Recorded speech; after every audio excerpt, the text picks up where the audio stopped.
And let's do this! Oh, that was a mistake. That was 10 minutes. Don't do that. Don't do this! It's probably not a good idea. Do what? All right, yeah, I'll call this Comic Timing Extra Point number 16. The last one I put out was in 2016, so it's been 5 years, but it was with this person anyway. Chris. This person? Yes, Individual? this human being. We're in a room together in COVID times. We're about 6 feet apart on the couch, so it's fine. We're really No, we're not. Totally violating quarantine. Yeah. And I've already told him that if he gives me COVID, our friendship will really go. That's fair, and I respect that. I've been doing a good job, I think. I don't think you're trying hard job. enough. I don't see other human beings. I haven't touched another human being in ages. I stay home. I don't even order food because I don't want the delivery guy in my building. You were on the subway the other day. Well, yesterday, not even the other day. Yesterday, yeah, and I was on the everyone subway to was get masked. here. Yes, I was thoroughly impressed with the amount of the masked people when I was on it just now, because there have been other times when I've been on it and I've had to move because the guy across from me was not wearing a mask. New York. You're Yes. finally taking COVID seriously, just as we're on the verge of the vaccine. Woo! Yeah! Ow! I saw a sign that was like, I can train a dog faster than this. Oh my god. So we're going to meander like we usually do and talk about a bunch of different things. I'm sure eventually on the main show we'll talk more, but this is also acting as like my first release on the Patreon. So patreon.com/comic timing for any of you who want to get this a little bit before it's released on the feed. I'm not going to delay it that much. It'll be like 5 days at most. But that's pretty much, the exclusive for the small amount of people that are currently subscribed over at patreon.com/comic timing. So yeah, if you want to support me and also the producing that I'm doing on Comic Geek Speak, then this is the easiest way to do it. So yeah. Woo! Work is work. Yes. Compensate Ian for the work he does. Yes. He does good work. Buy my book. I don't have a book, I'm sorry. You should have a book. Yeah. Oh, and I will announce on this episode that it's about 95% certain, and we will talk about this as well, just in general, that Jamal Igle will sit his butt down and watch 4 hours of Zack Snyder's Justice League and discuss it on Comic Timing with as many Comic Timing regulars as possible, and we will dissect the hell out of that monstrosity. See, I'm just upset that because of COVID, we can't all gather together to watch this thing in one room. I know. And thus give HBO Max only one stream instead of the 8 or 9 streams you're probably going to get. That's true. Yeah, that's very true. I mean, maybe we can work it out where at least we're in the same room, but like otherwise, we'll deal with it. I don't want to reward them for this. Yeah. Honestly, I'd rather watch Wonder Woman 84 again. Yes, which both of us enjoyed. Yeah, you said you haven't really talked about it? I talked about it on CGS. We did a full review episode of it, and I mean, for the most part, we actually all enjoyed it, just some more than others. I liked how campy and stupid it was. Like that was my favorite part of it. I didn't mind campy and stupid. I didn't need campy and stupid. Yeah. I know people's problem. People have a variety of problems with Wonder Woman 84. Mm-hmm. The body borrowing, let's call it, was controversial. Yes. I know that people were talking about how the fact that Diana had sex with Steve while he was in this other man's body essentially constitutes rape. Yeah. And the thing is, I agree, but I also feel about it the same way I feel about an invisible jet. It's not physically possible, but I'm not going to think about it. Wonder Woman probably just raped a dude, but I'm not going to think about it. I know I've probably made somebody mad, but it's just don't. I go by Mystery Science Theater 3000 rules with this. Just repeat to yourself, it's just a show. We should really just relax. It's superhero physics. If it were happening in a comic book, I guarantee you. Worse has happened in the comics. Way worse has happened in the comics. All I have to do is say Carol Danvers. Superman and Big Barda were essentially in a porn together. Oh, God. In a canon comic book. Yeah. Yeah. There's a lot of things we can bring up. I mean, you could talk about Psylocke having her body switch. Yeah. She's back to being British, people. She is back to being British. Whoa, no. Back to being white, you mean? Yes, back to being white and British. Yes, let's correct. White British, yes. Because she's always British, even if she's in the Japanese body, she's still British. Yes. It's whether she's white again. Yeah.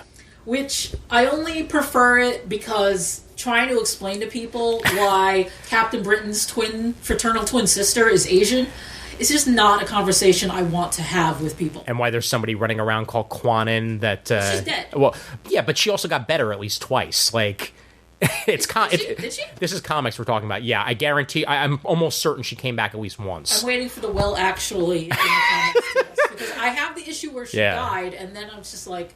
Yeah, it was legacy virus, right? Yeah, she had legacy virus. Yeah. When she first showed up, they had the legacy virus, which means they had already baked it into the character that they were going to get rid of her. Right, exactly. Legacy virus was used to get rid of a lot of characters in the day. But, like, going back to Wonder Woman 84, people had high expectations, I think, because they were expecting something epic. Like, they were expecting something... Because the first movie, in some ways, was epic, but it was also joyful and fun and invigorating. I mean, the thing is, like, I liked Wonder Woman, the original, except for the final battle. Yeah. I mean, it's enough time that I don't think spoilers are really... It's fine. Yeah, spoilers out there for both movies. It's a movie about how, you know, the war, the god of war, Ares, is trying to, like, start a war because that's what he feeds on. Right. He doesn't have to do much. Yeah. Because that's just the way humanity is. Mm-hmm. And Diana's trying to say, no, that's not what human beings are. Man is good, you know, man is kind and wonderful and blah, blah, blah. When she defeats Ares, all the problems go away. Yeah. Even though they had just spent a good chunk of time talking about how it was just natural to man, it wasn't Ares. Right. And then, but yeah, when she defeated Ares, suddenly everybody was shaking hands and hugging. And then, of course, her final battle with Ares was just the giant blue, glowy energy battle. Yeah. And that was where the movie fell down for me. I love the movie, like, you think about the No Man's Land scene is great. Mm-hmm. The fact that the movie even touched on things like discrimination, like with the other troops, you know, being the wrong color and all that stuff. Right. You know, the fact that, you know, we had lesbian jokes in there, that was kind of fun. Mm-hmm. The fact that Steve and her, he was, like, extremely respectful of her. Yeah. Like, there was a lot that you just did not see in movies in general, not just superhero movies. Yeah. But, yeah, so, like, Wonder Woman 84, you figure it's going to have all of the things people actually liked about the first Wonder Woman. And it did. It had a little bit of goofiness. It had female solidarity. Mm-hmm. This is when you realize Diana is a terrible friend. But that was kind of an interesting angle there, is, like, whether or not she could be a good friend to Minerva. That was her last name, right? Yes. Yeah. Yeah. You know, Cheetah. And, you know, and the thing is, like, Max Lord, who basically, I know a lot of people, this is a thing I've noticed with fans and comic adaptations, is that they decide things are bad because it doesn't match the comics. I think Raph called that the original sin of comics. Yes. Because, like we all love, you know, and I say we, I mean Ian, I mean myself, I mean Raph, really love Iron Man 3, and we all love the Mandarin. Raph has said he loves Service Letter. Yeah, I stand by that decision. People are like, oh, it was a fake Mandarin, it was bullshit. But what I like about it is that Mandarin is very much in the vein of Fu Manchu. It is a super racist stereotype that you have no business putting in a movie in the 21st century. Although we're going to get a form of that now with the Shang-Chi movie and the Ten Rings being involved. It's going to have to, they're going to have to walk a delicate line with that, because again, this is a character that was created during a different time when it was okay to demonize people of Asian descent or, you know, and such. And by actually making that demonization and those stereotypes part of the character, that the idea of the Mandarin was what's his face, Killian, was basically pulling in all these different things that scare the fuck out of white people and combining them, creating a fake villain that took everything that scares people. I thought that was brilliant. And also, you know, you can't go wrong with Ben Kingsley, you know. Like actually getting to use, like, a little nice little, you know, accent and not be Asian for once, basically. And then getting his comedic chops on, which we know he has, and doesn't really get to stretch nearly as often as he would like. Everything was a lot of fun with that. I like the one shot. Right. But, see, now I'm trying to get back on track. Yes, Iron Man 3 and Wonder Woman 84 kind of reminded me in the same way how Wonder Woman 84 really wanted to subvert your expectations in that it's not really Max Lord, he's more Dr. Destiny than Max Lord. And I was kind of okay with that, but at the same time, they could have easily have had it just be Dr. Destiny or even have Max Lord be Dr. Destiny. Right. At the same time, though, they got the look down of Max, almost perfectly. Like he looked like he had jumped off the page of a Kevin Maguire drawing. Yeah, I mean, he was not really the same character. He's a different origin, basically. But, I mean, he was an interesting character. He's just a guy who has spent his whole life being downtrodden, being the lower class. And gets nosebleeds. Yeah, because he gets all this power that kind of just escalates out of control. It's interesting. I know I read an editorial that did say there were some problematic things in the movie. Basically, their depiction of the Arab world was straight out of the 1980s. Yes, absolutely. Which, I mean, made sense for an 84 movie, but at the same time didn't have to be. Yeah, it's not a movie made in 1984. Right. Just because it's set in 1984 doesn't mean we have to embrace I agree with 84 iconography. Yes. If that's what's it. All of iconography. Oh, sure, yeah. Because it's okay, we have a fight scene in a mall. Okay, that's kind of goofy, silly. We all enjoyed it when they did it on Stranger Things. Fanny packs and, Yeah, that kind of stuff is fine. It's stupid, but, it doesn't really detract from the movie. Yeah. So it's fine. But, borrowing things like cheesy stereotypes, it's just, it wasn't great. And it really didn't add much to the movie. It could have been anywhere in the world. You could have dropped the whole thing with The Rock. I think the only reason they picked the Middle East is, one, because they're trying to evoke the 80s, but also because of just oil was also a big concern of the 1980s. You could say the stereotype was in there too with Minerva's character, though, with Cheetah, that she, fit the bill of the nerdy, awkward girl who suddenly became super hot. She didn't even really become hot. She did take off her glasses, which is the biggest movie stereotype ever. Right. But she didn't really do anything. But the movie, I feel like the movie was really good at making it clear that it was more about her attitude than it was about how she actually looked. She reminded me of Michelle Pfeiffer Catwoman in some ways. Yeah, it is a little bit cheesy. Yeah. I don't mind that. That I didn't mind. It's female empowerment. She beats the crap out of the rapist. It's pretty great. That kind of stuff is great. Where the movie fell apart, I mean, I feel like a lot of people were mad, and here we are at the spoiler section, if you are actually caring about Wonder Woman 84 spoilers at this point. Yeah. Is that... at this point, you can't even see it for free on HBO Max. You got to wait for it to be available digitally, so yeah. Yeah, it's a little annoying, because, I would have preferred to watch that again instead of watching the Snyder Cut, because I do feel like I do need to give the movie another shot. I loved it, but I kind of want to re-obsess it after a few months. Of course. But the thing about the ending, and this is where I think people get mad, is that people who actually liked the big glowy energy battle at the end of the first Wonder Woman are disappointed because she doesn't punch her way to salvation in this movie. Are you saying that there's no big beam in sky? There's no sky beam. There's no sky beam in this movie.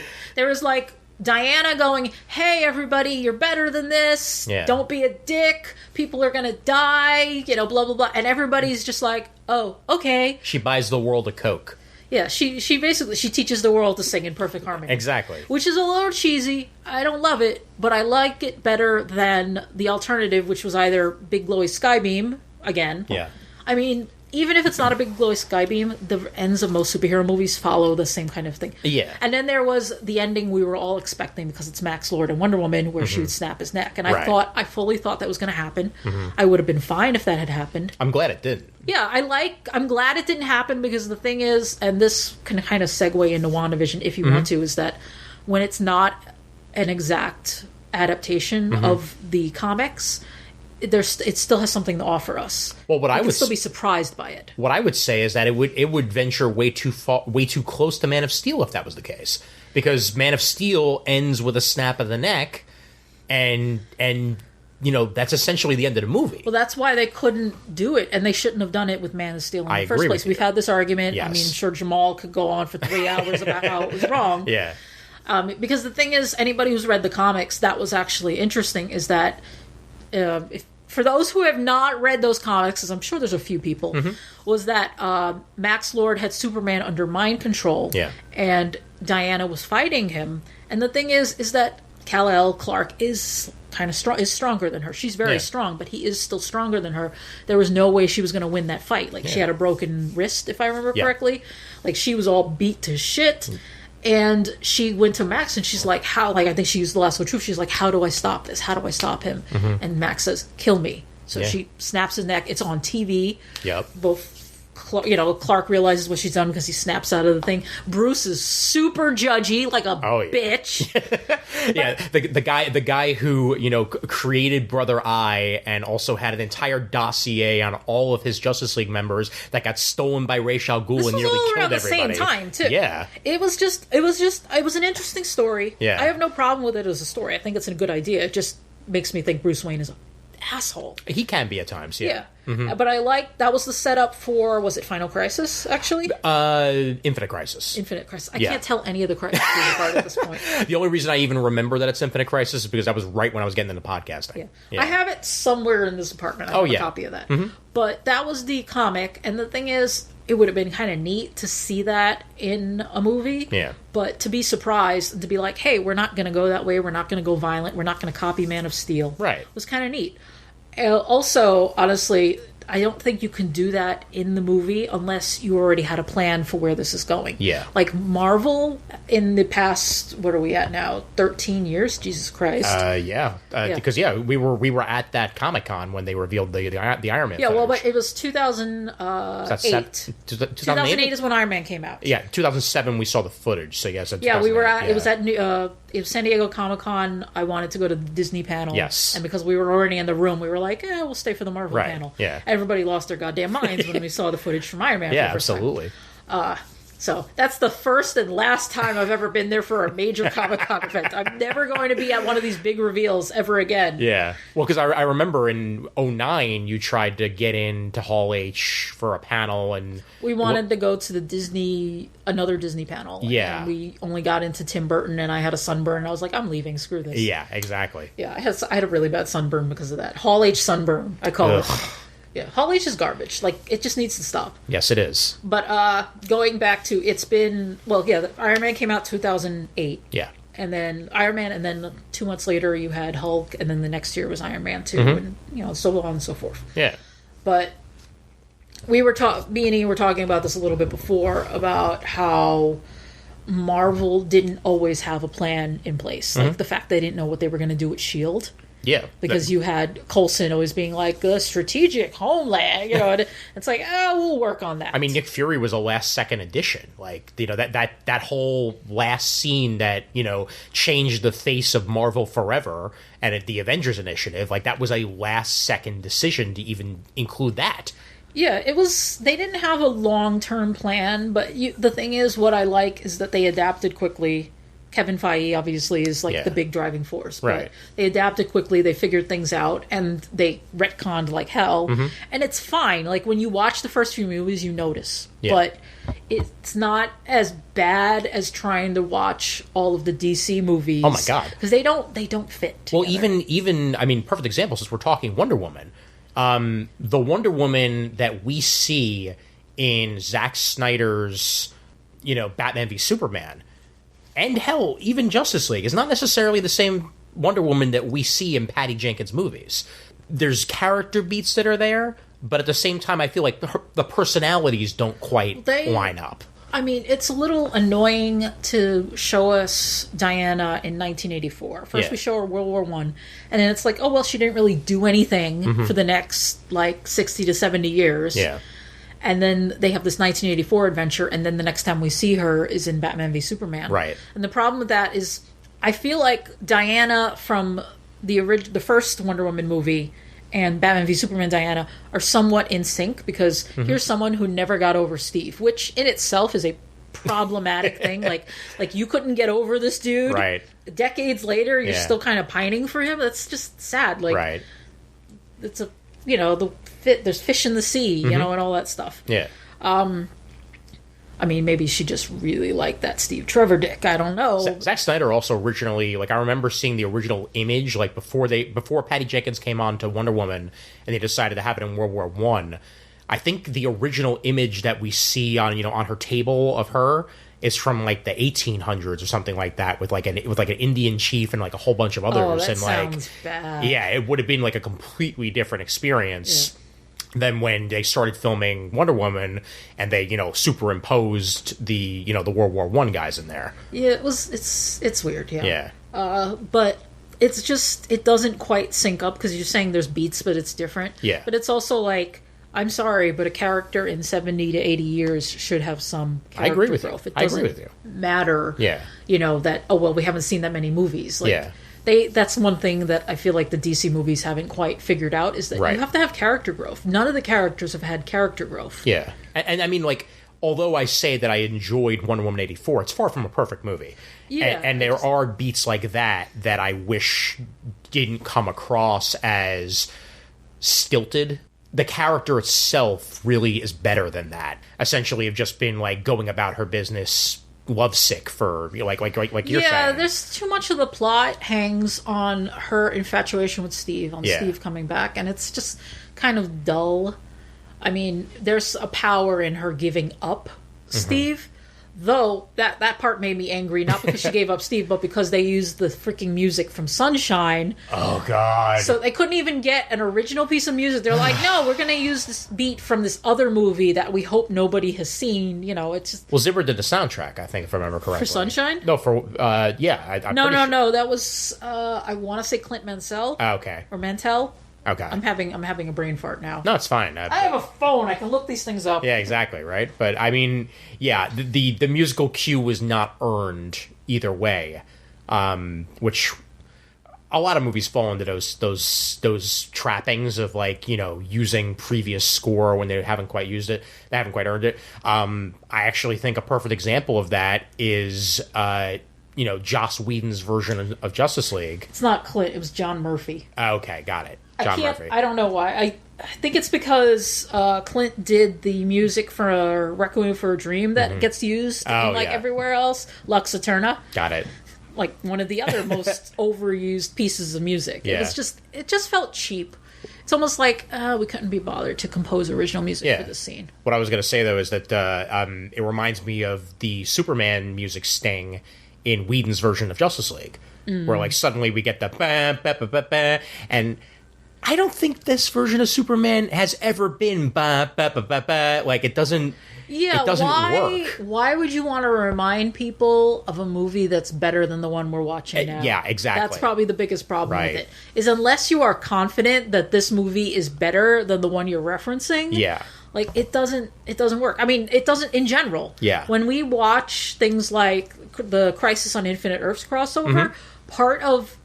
If it was worse than the shows it was referencing, we wouldn't be as thrilled by it. Oh, sure. It would be painful. It would seem cheap and derivative. Right. But because they were incorporating all these things that were kind of bad, and they elevated them a little bit, and it was nice. Yeah, no, definitely. And I mean, like, even including, shows like the frickin' Birds of Prey show and Smallville in there, that's not the point. You're never going to let that one go. Never, ever, ever. Smallville is such an interesting example because it's like, it doesn't have a reputation for being good, but it was around so long that it has this, it lives rent-free in your brain. Yeah, and that was originally pitched, before they decided to make it a Superman show, it was going to be a Bruce Wayne show. The original planning, and then they were told they couldn't use Batman, and they're like, I mean, I guess we can make a Superman. I also had read they were planning to have Bruce Wayne on Smallville. True. Yeah, and that Oliver basically took that spot. Yeah, it's annoying. Which is hilarious because what's their history is that Green Arrow was a ripoff of Batman. Yeah, the protectiveness that DC has about Batman, which is kind of laughable now at this point when you look at what they're actually using the character for. And now there's going to be like 3 movie Batmen running around, like... I mean, last I heard, if they make this Flashpoint movie, which it looks like they're going to, you're going to get Michael Keaton Batman, you're going to get Ben Affleck Batman, and then over in a separately different universe, in a separately different movie, you're getting Robert Pattinson Batman. all around the same time. You got a Joker in his own movie. You got, in Zack Snyder's, Justice League, you're going to get a reference to the Leto Joker and him showing up. All I want, and I know I tweeted this, it was because Jamal had mentioned he wanted to see Michael Keaton play Batman Beyond. Oh, yeah. And I said, all you need is David Massus to play Terry. You cowards. He would be excellent. He'd be fantastic. People love to hate on Gotham. Yeah. I mean, me and Ian have been pretty open about the fact that we love that stupid show. Oh my God. It got really stupid sometimes. Oh, but it was so stupid in all the right ways. It was Batman stupid. It was the way a Batman show should be. Now that I think about it, actually, I could compare Gotham to Wonder Woman 84 in my love for it. That it's stupid in all the right ways. Like, it understood the comics. Yes, exactly. And like, to me, Wonder Woman 84 feels like a Wonder Woman comic book. And Wonder Woman itself doesn't exactly have that reputation, for the most part, of being, like, uber serious and, like... Wonder Woman is a character created by a psychiatrist who was in a poly relationship with two women, based the character off those two women, which is why she has, like, metal armbands on, and why every issue seems to involve tying someone up, which they called him out on after a while. Yeah, and then he was like, look over there, squirrel. I mean, I gotta admire the dude. It's, Before we move on to things we actually enjoy... but I enjoyed Wonder Woman. No, I know that. Man. No. I'm saying, because we're going to talk about Zack Snyder Justice League. Oh, you monster! But I have to bring up specifically the marketing for Zack Snyder's Justice League. We live in a society. Jesus fucking Christ! And I heard it was a secret cause. He is in love with Hallelujah way too much. Specifically, the Coen, the original. Yeah, Coen. the original Coen version, which has the worst vocals. Period. I hate that version. I don't even think I like the song that much because everyone says the Jeff Buckley version is the best. I don't even like the Jeff Buckley version. No, I like the Rufus Wainwright version. Yeah, I was going to say, which means I should be burning in hell because it's Rufus Wainwright. I mean, what? Come on, that's Loudon Wainwright the Third's kid. Come on. Yeah, I don't know. Maybe it's just Shrek kind of gave it a warm, fuzzy spot in my heart. It's possible. Like, just like I'm a Believer is a song I like only because of Shrek. But like the first, I'd say, 3 trailers we got for this, quote unquote trailers we got for this, were all in black and white in what looked like 4:3, because you pointed out to me before we were recording, it's an IMAX format. It's an IMAX format. Reason. Just for the record, we are aware that it is not actually 4:3. It is 166 or something like that. You can correct me. I don't care. But guess what? On a 16:9 widescreen TV, it's essentially 4:3. Exactly. Yeah. And the thing is, like, it made sense if the Snyder Cut was going to theaters, but it is not, and never really was, to be honest. They're doing it because they can kind of just dump it on HBO Max. We don't need an IMAX cut on HBO Max. We just need a regular widescreen format. Exactly. And if this is the version that we're going to get, if it's going to be in this 4:3 format for no frickin' reason, I'm going to be really, really annoyed that I just bought a new 4K TV and I'm watching something in frickin' 4:3. Honestly, the best way to sell it would be to offer you your choice if you want to watch the 166 or you want to watch it in widescreen. It's the same way with Disney Plus and The Simpsons. Yeah, they do let you choose now. They do, which is nice. Yeah. Now you get the jokes as they were meant to be seen. Exactly. So Snyder Cut. First off, you almost made me laugh when you mentioned black and white because, I know that as we're recording this is actually President's Day. Yes. That some of the country is getting snowstorms. It's supposed to rain here in New York. We're actually getting off light this time around. Yeah. But like the snow that we got last week was so crazy that people were posting like, "Hi, this is a photo of outside. It's a color photo." And then the reason I almost laughed just now because I was like, "Oh yeah, when the world looked like a Zack Snyder film." Especially since now that we've gotten a quote unquote color version of the trailer and it's still all brown.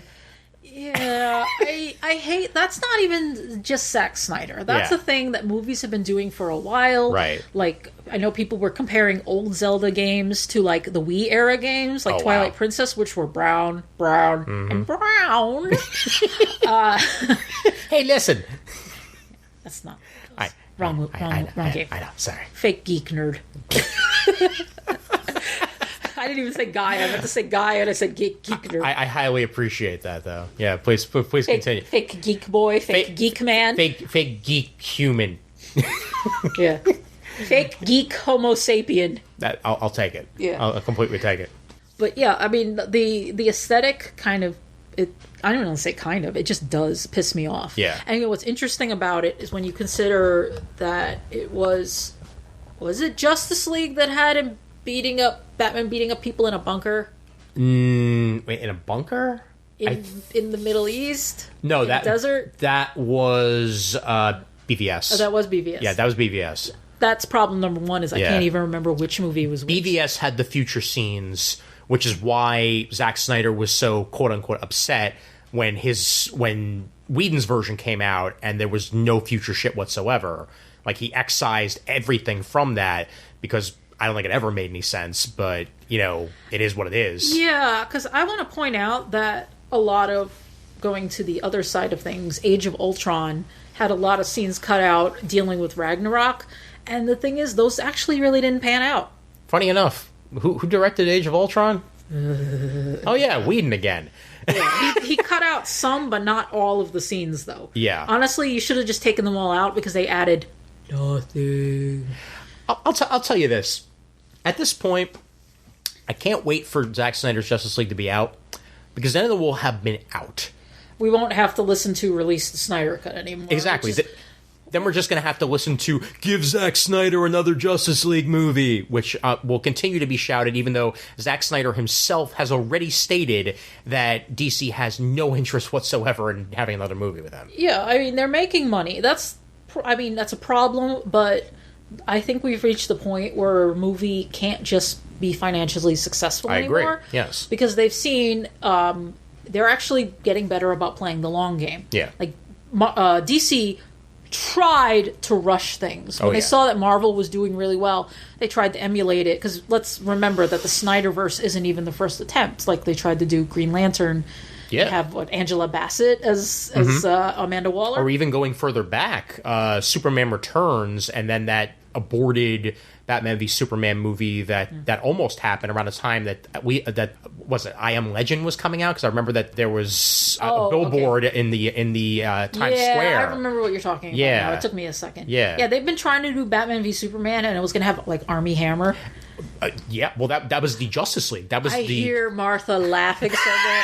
Ian's girlfriend is obsessed with Armie Hammer the cannibal. Okay, weird things have happened in the last year. That's easily the weirdest. No, it's not. Okay, that's nothing. It's one of the weirdest. Unless they found like bones in the guy's basement. Yeah, I don't care if he's really bad at sex chat. I just really want the guy who did actual Cannibal, Shia LaBeouf, to do an actual Cannibal. Rob Cantor. Yeah, thank you, Rob Cantor, to do actual Cannibal Armie Hammer. Yeah, I mean, unless people have been hurt by Armie Hammer, that is like the least of my concerns. Like, since we mentioned Joss Whedon, I'm more concerned about that. Don't let Joss Whedon near another movie. And I mean, you know, yet again, like, who would have thought maybe 2 months ago that Zack Snyder would have more clout than Joss Whedon? Not clout, not necessarily the word you want to use there. I guess respect, prestige. Prestige is probably closest. Yeah. Because even now this new HBO show that Whedon started, oh my God, is coming out soon. And he's off the project, obviously. Like, I think he worked on half of it, and then now he's no longer showrunner, and I don't even think he's really involved outside of executive producing now. Yeah, no, he's. I mean, the thing is, I guess we're moving on to the subject, but I'll keep this brief. We're everywhere. That Joss Whedon, first of all, this is not new to a lot of people. I have seen there are people who love Joss Whedon, and now they're devastated. The thing is, though, is that I've been hearing these rumors since Charisma Carpenter was fired. Yeah. Because, like, even just the way she was written off the show, you could tell there was bad blood there. Oh, yeah. Like, something was severely wrong with the way they treated her. Like, she showed up, like, pregnant with the demon zombie baby that was played by Gina Torres. Yep. And then she went into a coma. And then, like, the one time she came back, she was still in the coma. And then she, like, died in her sleep overnight or whatever. Yeah. Like, she died off camera. She got... Poochie went back to his home planet. I mean, the thing is, like, Cordelia was a great character until that moment. Like, they tanked the character so much towards the end. Yep. But then, of course, all of the other actresses that have worked with Joss have been like, yeah, it's true. He's a dick. Yeah. I hate him, you know? Which just says to me that Justice League itself is just a cursed movie. And I mean, look, from everything I've heard about the people who worked on it, you know, under Zack, like, they were at least enjoying themselves for the most part, and I'm happy to hear that more than anything else. Like, you know, Joss Whedon's version had a toxic work environment. From the sounds of things, Zack's didn't. And there's plenty of people who enjoy working with Zack Snyder. And I mean, yeah, I'm coming from as a person who just never really enjoyed his movies that much. So yeah, there's tons of people out there that do. I'm glad you do. I really, really am. I just really would also like you to stop talking about how much you enjoy Zack Snyder's movies. So I can stop talking about, which I pretty much have up until, you know, the new one got announced, you know, the Zack Snyder, you know, Justice League got announced, that I dislike his stuff because I thought we were done with this. I really did. And now we will be. We'll talk about whether or not it was a better version than the original, and then we'll move forward, and we'll get these single movies that seem to be where Justice League is heading, or at least the DC universe is heading, more than anything else. We'll get a Flash movie. We'll get another Wonder Woman. We'll get the next Shazam movie. We're going to get a Black Adam movie with The Rock finally. Been talking about that for the last 10 years. Like, I feel like longer. I think ever since The Rock became famous, people have been floating that around. Yeah, and this new Suicide Squad movie that James Gunn is doing, that sort of a sequel to the last Suicide Squad, but also sort of not. We're going to pretend that movie didn't happen, just like with Birds of Prey, where we kind of pretended those other movies didn't really happen. Yeah, some of the actors are the same, but that's about it. Yeah. So, though, I wanted to look up on my phone because I mentioned, not on this podcast, but to Ian, Michelle Trachtenberg made an Instagram post with a caption, and I did get this wrong. I think she was talking about herself. She said, there was a rule saying he's not allowed in a room alone with Michelle again. Oh, dear. I mean, we're presuming Michelle Trachtenberg means herself. Yes. But mind you, that could also easily be Sarah Michelle Gellar for all we know. But, right. I mean, think about the horror inherent in the word again. Yeah. And I mean, you know, times have changed, but there's still a lot of scumbags out there. It's going to take a while to weed them all out. And it's mostly because a lot of this stuff was known. I mean, we talk about Me Too like it was some big reckoning. Yeah. But a lot of these people were already known to be creeps. Mm-hmm. Like, Harvey Weinstein was infamously, like, you know, bad. Right. I know, you know, people love to shit on Seth MacFarlane, but Seth MacFarlane would make jokes about it all the time. What about Brett Ratner and also, for that matter, Bryan Singer? Yeah, Bryan Singer, like, that has been known for a while. Obviously, Bill Cosby was known for a while, because I know, like, people were pointing out how, like, Hannibal Buress would make jokes about it, like, 20 years ago. Yeah. So none of this was really a surprise. It's just we finally had the reckoning we've been waiting for years, and Joss Whedon finally got his. Yeah. And for me, I've grown up on Buffy the Vampire Slayer and Angel. I liked Firefly, but not as much as other people do. Firefly is when I kind of fell off the Joss train. Dollhouse didn't really have much Joss influence by the time the second season rolled around. I know his brother worked on it a lot more than he did. Dollhouse was mixed for me because I think it had a good concept, but I think they weren't patient to kind of let the concept play itself out. Agreed. But the concept was also problematic. I use that word, you know, because it is, since going back to Wonder Woman 84, it is body borrowing. Yes, again. it is. Yeah. The thing, I mean, of course, with Dollhouse, they kind of signed up for this, but, you know, I don't really want to relitigate Dollhouse right now. That's fine. Yeah. But, I mean, I do want to say, like, a lot of people are crushed that Joss Whedon turned out to be a bad person, but anybody who's been paying attention could see this stuff even in his work. Because he, like, a lot of, like, again, if the premise of Dollhouse was, like, to borrow bodies, usually women's bodies. Right. Or you look at the fact that the core conceit of Buffy, like, what you find out by the end, is that the Slayer exists because a bunch of old men wizards, like, basically shoved power into the body of this teenage girl. Like, he's always been about female empowerment, but there's always, like, a whiff of violation about it. Mm-hmm. In fact, now that I think about it, Firefly. Oh, yeah. Yeah. No, that's... Yeah, it's... Yeah. We could talk about Joss Whedon's problematic, until the end of days, honestly. Yeah, I mean, Joss Whedon should not be allowed near superhero movies. It's interesting to me that it's only out of Justice League we hear these stories, not the Avengers. Not the Avengers, yeah. But at the same time... There might be things that we just don't know. There might be things we don't know. There might be gag orders. Also, there are no black men. That's true.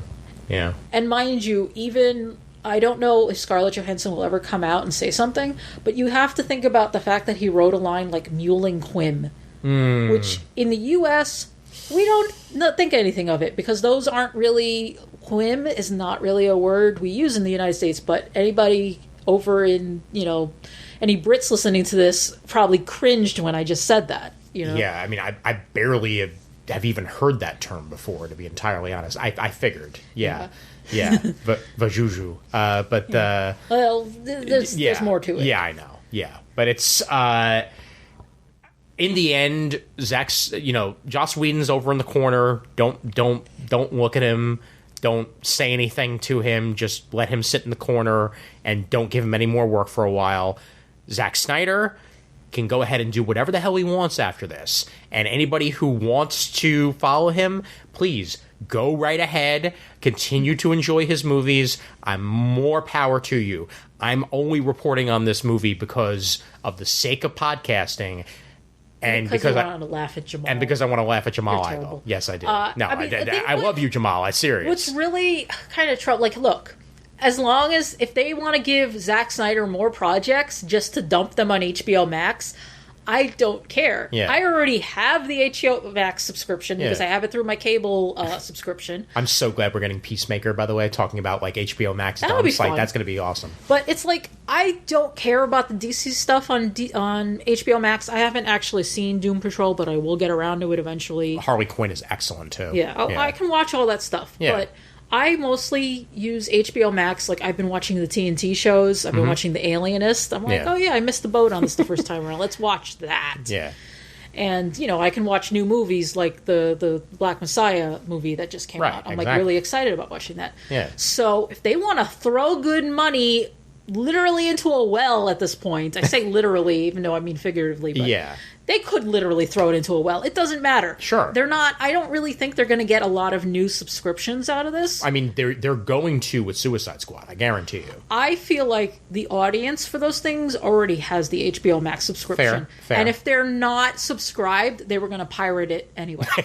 Because that's the other thing, is I love when people say things like, cancel Disney Plus was a hashtag going around because of the Gina Carano thing. Right. And it's like, what do you want to bet that most of the people tweeting that don't even have their own Disney Plus account? That's very true. I mean, I myself, my HBO Max is, mostly, not mostly, it's due to my mother's cable subscription, and my Disney Plus is shared with other people. Yeah, I use your Disney Plus account even. Exactly. Because, every single person has a login exchange program with someone they know. That happens. Yeah, it's just more efficient. Yeah. I think it's hilarious how people spent years talking about how they wanted a la carte cable. Yeah. And now, technically, that's what we have with streaming services, and people still don't want to pay for it. So I'm like, hi, you are all full of shit. By the way, last words on Justice League, because I'm curious what your thoughts on this were. Original reports before they decided to just say it was going to be a movie was that it was going to be a miniseries. It says it is 4 hours. That they were going to cut it up. That they were going to cut it up into hour-long chunks and then release it as a miniseries. Prefer it that way, or would you rather just have it as a damn movie? Unless there's a natural break where they can cut it without feeling like... It's like when there's a BBC show on the Sci-Fi Channel and they have to cut it for American commercial breaks. Oh, God. But it's cut completely badly because that's not how BBC works. Like any Doctor Who episode? Yeah, that's what I mean, specifically Doctor Who. Yeah. But even BBC America still is kind of wonky because, again, Doctor Who is not built for American commercial breaks. Right. So if they wanted to cut it up and they could find a natural place to kind of snap it off, I could see breaking it up into 4 or even 2, not because I want them to release it week after week, because I do not care enough. No, definitely not. This isn't a TV show, let's be honest. TV shows and movies are still distinctly different things. Yeah. But if there was a nice breaking point right like around the 2-hour mark, so you can have the option of like pausing it and going to take a pee, getting some dinner. Yeah. Like if you just want to take a break, it'd be nice if there was a natural, if there was a point in the movie where it might even say like end part 1, and then you can pause it. Which reminds me of the fact that I've still yet to watch the miniseries version of The Hateful Eight on Netflix. Oh yeah, I should check that out. Yeah, because I mean, when we saw the Roadshow version. Yeah, we saw the Roadshow. We saw the 70mm. Yeah, which was amazing, but it had an actual intermission built into it, where you went, you took your pee, you came back, and then you watched the rest of the movie. Thank God this is an HBO Max experience where you get to do that, whatever you feel like you need to. Yeah, but the thing is, we've watched movies and TV shows where we pause and someone else in the room is like, what are you doing? This is part, blah, blah, blah. Yeah. Like, I get annoyed that even though, like, we don't have commercial breaks, because we don't have commercial breaks, we don't have natural breaking points. Right. Like, if I really need to take a pee, I can't hold it because I don't know where the natural points are. When you have something designed for commercial breaks, commercial comes up, you go and you run to the bathroom. Right. If you're watching it on DVR, commercial comes up, you pause it, you run to the bathroom. Like, you at least know that's where you can take a break. Yeah. So I do kind of, I would hope that they would put some road markers into the movie so like, if you want to stop it now, this is a good place to stop. 4 hours is a long chunk of time. Oh, yeah. I can't see a lot of people wanting to watch all 4 hours at the same time. It's actually one of my favorite things about, like, say, for example, Hulu shows, is that they have to build in the commercial breaks for people who have, commercialed Hulu. Yeah. They still are bad at cutting them in sometimes. I've seen shows where it's obvious where the commercial's supposed to be, and then they don't put the commercial there. Right. Yeah. Yeah. Like, pull my hair out. Archer does that sometimes. Oh, really? Yeah. That's annoying. It's not even a long show, and sometimes the commercial breaks are in the worst places. Yeah. Well, it'll be out in March, and when it does happen, we'll have a comic timing about it. And I think I might actually just do it as a Zoom. That way, I can release the YouTube of it also, so we can actually watch the pain, and we can pause, so we can see the moment that Jamal Eigel's heart breaks, or right on. You're so mean. No. Okay. Hey, he's agreeing to it. I'm probably gonna buy him bourbon. It's fine. It's all fine. Yeah, we'll see. I mean, I think when I saw Justice League for the first time, my comment was, well, that's a movie. I remember that. I remember that exact thing. It was a movie. That happened. Yeah. And I think this one, after we see it, is going to be like, so that's how it was supposed to be. And probably not an improvement. I guarantee you it's probably not going to be worse or better, just different. I mean, the redesign on Steppenwolf, to me, like, he went from looking like a CGI disaster to looking like a pincushion. So, that's a thing. CG and other computer modeling techniques really ruined character design. I agree with you. This came up because of Star Trek. Like, when you look at, like, people complain about the new design of the Klingons. Yeah. And the problem I have is they're over-designed. Oh, yeah. Like, biologically, it makes a lot less sense. It never made sense in the past, but every new alien species that Star Trek introduces, they have, like, more elaborate prosthetics or CG, and I don't think they're consulting with biologists about whether any of this makes sense. They're not. Like, yes, old makeup jobs were always kind of cheap. It was just like, let's put something on that person's nose, and now they're an alien. Yeah. But I think we've reached the point where it's just absolutely ridiculous. And the costumes suck, too. Yeah. The Klingons have all these spikes everywhere, and everything looks so uncomfortable. But Steppenwolf was that kind of design. Oh, yeah, definitely. And the version of Darkseid that, like, we've kind of seen because the trailers have sucked so bad looks like a version of Darkseid, which, that's fine. Yeah, at least we've reached the point where superhero media has gotten more comfortable with the comics that they're based on. Yeah. Because we all remember how X-Men, the movies, made jokes about the blue and gold costumes, and you were never going to see them in the blue and gold costumes. Yeah. And eventually we did, though they were movieized. Yeah. And, of course, now, I mean, this can probably segue us into another subject, is how apparently Joss Whedon told Elizabeth Olsen how she would never wear the Scarlet Witch costume. Ta-da! Speaking of spoilers, there's no way in hell we're going to be spoiler-free when discussing the first 6 episodes of WandaVision. It's kind of impossible to talk about it, except in very, very, very general terms that are not interesting at all to anyone. Yeah. Well, and we are definitely going to have another episode, whether it be a main CT or another extra point like this, when WandaVision concludes, because we're going to have to talk about everything once it's all there. Also, since you mentioned Star Trek, we still have to talk Star Trek at some point, but we'll do that. Well, you wanted to get Raph on. Yeah, I know, exactly. Asking Raph's opinion about Season 3 of Discovery. Good? Bad? Or... I actually kind of fall closer to good, but that's with some hiccups. With a big asterisk after it. Exactly. But with WandaVision, she wears the outfit. That's number one. She looks amazing in it because she looks amazing in everything. Elizabeth Olsen looks amazing in everything. Oh yeah, she is a lovely person with a very attractive face. That's what I would say about her. What about her sisters? They're the Olsen twins. But I've never really been an Olsen twins fan, so they're I can't really... very skinny, and I have heard that they might have been anorexic, and that might be the reason for That's it. very so possible. I'm not body shaming them. No, not at all. But I've always found it, I've always worried about their looks, if that makes sense. She's never really had that issue. Well, she doesn't have millions of dollars like her sisters do. Oh, I'm sure she does now, but maybe, I don't know. You know, I mean, it depends on how much money she's making off the Avengers movies and this. That's an interesting thing. That's the first thing to talk about, and this is mostly spoiler free. In that they managed to craft an entire series about 2 characters that barely get any screen time. Yes, Wanda makes her first appearance in one of the buttons in what was it, the first Avengers movie, or was it the first Avengers movie? No, it wasn't. It was Captain America. I'm trying to remember if it was. I feel like it might have been Winter Soldier. I think it was Winter Soldier, actually. Yeah, it was Hydra. It was in the basement. Yes. Because it was Winter Soldier, and then it was Age of Ultron immediately after that, right? I think that's how it played. It was around the same time. Yeah. I know people are screaming, "No, it's this." I mean, I'm about 95% certain you're right. But the first time we saw her was in a button. The first real movie appearance was, of course, Age of Ultron. Right. Her and Pietro were technically villains until they were not. Just like they were in the comics. Yeah. And then how many other times have we seen Wanda since? I mean, sorry, Age of Ultron came out ages ago. Pietro's dead. Yes. But Wanda was in Civil War. Yep, and accidentally caused a bunch of deaths. Yeah, I don't really hold that against her because she had a dude who was about to explode, so she threw him. Right.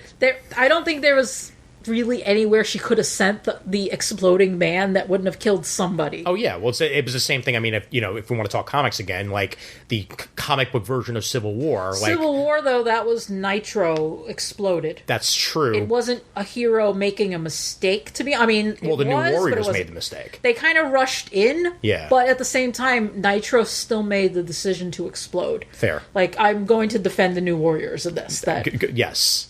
Yes. He made a decision that resulted in the death of the New Warriors as well as an entire goddamn town and the school and all the dead children. And then Penance happened, and let's not talk about Penance. So, yeah, Wanda's only been she was in Age of Ultron, she was in Civil War, and then she was in Infinity War, and then of course she shows up at the end of Endgame. And she isn't the main character in any of these. She's not even a major part of the plot once you get away from Age of Ultron. Yeah. She's part of Age of Ultron, but if you really think about it, you could have written her and Pietro out of Age of Ultron, and that movie would have been 90% the same. Yeah, she's a part of Cap's team in Civil War, but you can take her out, and I mean, all you're doing is removing the scene where Clint is breaking her out of the Avengers headquarters, and also the fact that Vision was on the opposite team, basically. Yeah, you can remove those 2 characters from their first 2 movie appearances. They did have some nice scenes in Civil War. Civil War is lovely. Yeah.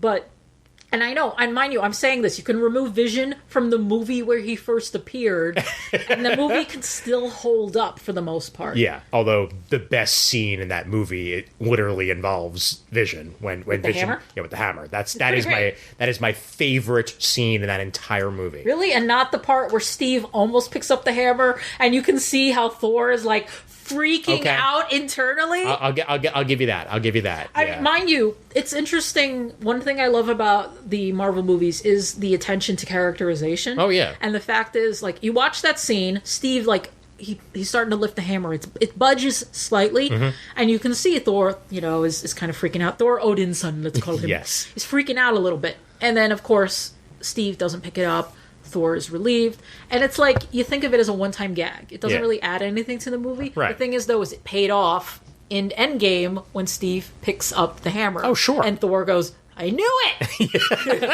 It's like call back. I knew it was going to happen. Yeah. No, that's one of the strengths of the MCU over the DC movies, is the attention to characterization. Like I said, I haven't felt like there has been character growth in any of the DC movies. Yeah. Even in the better DC movies, like Wonder Woman, right. I don't feel like Diana's gotten proper character development. I would agree with you. She's a great character, but she hasn't actually had growth. And talk about characters that have now gotten growth because of WandaVision. It's not just Wanda, it's not just Vision, but you also have the side characters that are really having a chance to shine for the first time. So here's your actual spoilers. Yes, exactly. So, the one, like, wonderful thing about WandaVision, I kind of, wonderful world of WandaVision. In Technicolor. I mean, like, first of all, it's getting a lot of flack because there are people like, oh, it's just stories being stretched out. All of you people are wrong. Please continue. First of all, yes, the story is getting stretched out. That's called a TV show. Exactly. TV shows are, I mean, they used to be very episodic, but of course they've become more serial. I mean, technically, Game of Thrones is one long 8-season movie with a terrible ending, but I've heard that this is essentially a 6-hour movie in the end, like, because from what I've been hearing, the last 3 episodes are supposed to be about an hour apiece. So they are not going to, they're basically jettisoning the half-hour experience a little bit. Well, I actually wrote a piece about this that should be up on Engadget possibly by the time this thing goes up. You can put it in the show notes. Yeah. That talking about how the length of WandaVision is probably one of its greater strengths. Oh, sure. And that WandaVision episodes, the first episode is 30 minutes. And mind you, that includes the interminable end credits, which are like 5 minutes long. Yeah. Because I think it's like 7 once you include the German credits and all that shit at the end. Yeah, it has very long credits. Yeah, it does. So when you look at the time stamp on Disney Plus, that's not an accurate reflection of how much actual content there is. Yes. But what I note is that the series is a pastiche, homage, parody of old sitcoms, and we're moving through the different decades. It isn't a one-for-one thing. You were saying, oh, they did that. Like, no, they're not trying to do exactly the 50s, exactly the 60s, because that's not how anything works. Right. Like, just because it became 2020 doesn't mean that we gave up everything from the 2010s. Oh, yeah. There's a transitional period. You don't actually hit peak decade-ness, if you want to call it that. Halfway through the decade, I feel like. Generally. Yeah. So, like, I feel like they couldn't really do the 90s because the only family sitcom I could really think of from the 90s was Home Improvement. Boy Meets World. And that too, I forgot about Boy Meets World. But, okay, so they're doing this pastiche of sitcoms, right? Pastiche? Family Matters would have counted too, actually. Family Matters also overlapped with Full House a lot, though. That's true, yeah. Yeah. Also, but I think, let me organize my thoughts here. Yeah. I'm gonna go into what you just brought up in a second. The number one thing is, like, so we're trying to do sitcoms. Yeah. And the first episode is definitely just a regular sitcom episode. Oh, it's a Dick Van Dyke episode. Yeah, and Dick Van Dyke actually consulted on it, which is fascinating. Yeah. So, because it's not doing much besides the sitcom format, if it were longer, it would have been painful. I agree. It wouldn't have felt like a sitcom. It would have been deeply uncomfortable because, let's face it, we do like old sitcoms, but we don't like them so much that we want to watch 40 minutes of Vision tripping over an ottoman. Completely agree, yes. Yeah. So I think the length is part of the homage. But it's a smart storytelling decision, because if it were longer, I think you'd get bored. I think they'd feel the need to pad each episode out. Being able to make each episode a different decade, a different sitcom period, breaks it up nicely. And again, they don't want to stretch it out. They don't want to overdo it. Sure. Because they could easily make an episode an hour long and do 2 different sitcom eras. But it feels more natural to break it up week by week. Yeah, then you'd have to have like a split mid-episode. It would be weird. I think it works better the way it is. And the reason if the episodes can get longer, it's not just because we're getting towards the end, even though that is a common trend with a lot of TV shows, where the last episode is always longer than the earliest episodes. I mean, I watched When They See Us a few weeks ago, and the last episode is an hour and a half. Oh my god, yeah. I understand that was probably the biggest part of the story was the exoneration, but it was still kind of like, oh, did we have a lot of stuff we didn't... It was movie length. Yeah, exactly. Yeah, it was a movie. It's a little annoying, but... At least with WandaVision, it's sort of baked into the format, because the first episodes have to be sitcom length because they're sitcom. Right. But as we enter the real world, we're leaving the sitcom, area. We're becoming a drama, an actual drama, and dramas have to be like 45 minutes, to an hour long. Sure. I talk about this in my piece that, of course, streaming services, they don't have to worry about commercials. So if they want, they can use the full hour. If you have to make a show for TV, you have to keep it, at this point in this year, a drama has to be 42 minutes. Right. For 18 minutes of commercials. Jesus Christ. That is ridiculous. Yeah, it's really annoying. This is the reason you don't see a lot of old shows on anymore, because they have to cut them to shreds to get them down to 42 minutes. Original Star Trek. Star Trek is the best example, because Star Trek episodes were at least 52 minutes long. And imagine your favorite episode. Imagine cutting 10 minutes out of it. Yeah, and they used to have to do it all the time. Like if you've only ever seen Star Trek in syndication, if you've never gone back and watched it on like Netflix or CBS All Access or whatever, you've missed a lot. Yeah. I guarantee you there are scenes that if you watch it on Netflix, you'll be like, what the hell? What's that? What's this? What's going on? Right? No, I always think of my favorite commercial cut. Well, I have 2 favorites. Oh, God. He knows one of the ones I'm going to mention. Yeah. Number 2 on the list of greatest commercial cuts I've ever seen is, you've seen the movie War Games. Yes, I have, yeah. Now, you remember in the movie War Games, and this is for everybody listening to this. I might have seen it with you, actually. Matthew Broderick and the girl, was she played by Ali Sheedy? Ali Sheedy played the girl in everything, so I'm just going to say yes. Yeah, I'm saying Ali Sheedy. If I am wrong, I am wrong. Yeah. But Matthew Broderick and his not girlfriend, because they don't really hook up until the end, go to visit Professor Falcon. Because they need to find out about Joshua, about the super intelligent gaming computer, whatever you want to call it at this point. Right. So they have to take like a ferry out to the island, and they find them on the beach, and then there's this whole scene of him like giving them a lecture inside his house, and they're like telling him what happened. Like there's a whole drawn out scene, and Matthew Broderick has to like convince him to come back. He's like, "This isn't my problem. This is dumb." Heart to heart, like they have a heart to heart moment. Yeah. Everything I just described is cut when it's broadcast on TV. What?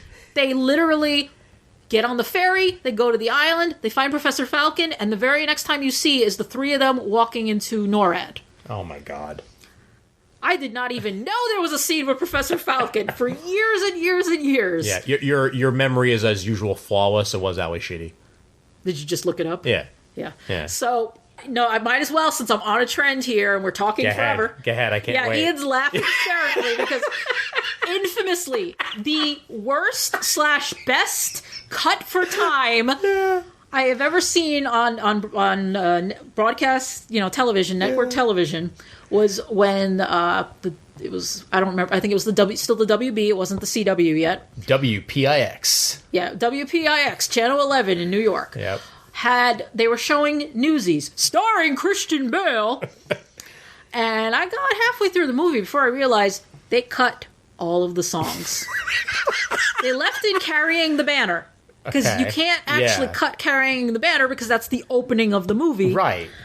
And then, the movie goes by, and then there's, a shot of the kids doing some little shuffle step outside of the newspaper offices. Yeah. And that's when I realized they had cut all the songs. Mind you, It's not the worst because the High Times song that what's her face Broadway star. Why am I suddenly blanking? You're gonna have to look this up for me later. Yeah. But there's some songs in there that suck.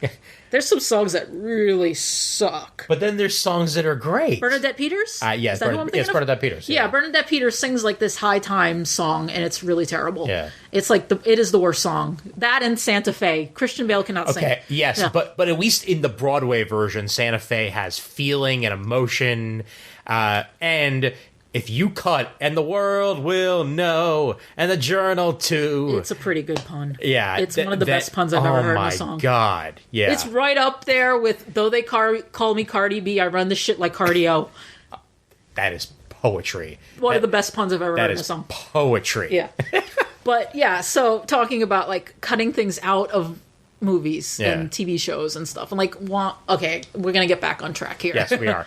I know we were talking about the side characters also, so we'll have to get back. Well, I wanted to get back to that. I wanted to talk about, first of all, we had the sitcom length. Yes, and it's pretty good, and that's talking about how streaming doesn't really have to build in that time. Yes, but that's what I found interesting about WandaVision is that they still chose to do shorter episodes. Correct. And I feel like that is partly why people are complaining, is because they feel like they're not getting anything every week. Mm-hmm. It's a half an hour and then they're done, and they don't feel like they're getting the best use of their time. I disagree. Mm-hmm. I think the half hour thing is excellent. Oh, yeah. Especially when you have people staying up till 3 a.m. in the goddamn morning to watch the episode and spoil it all over Twitter. Yeah.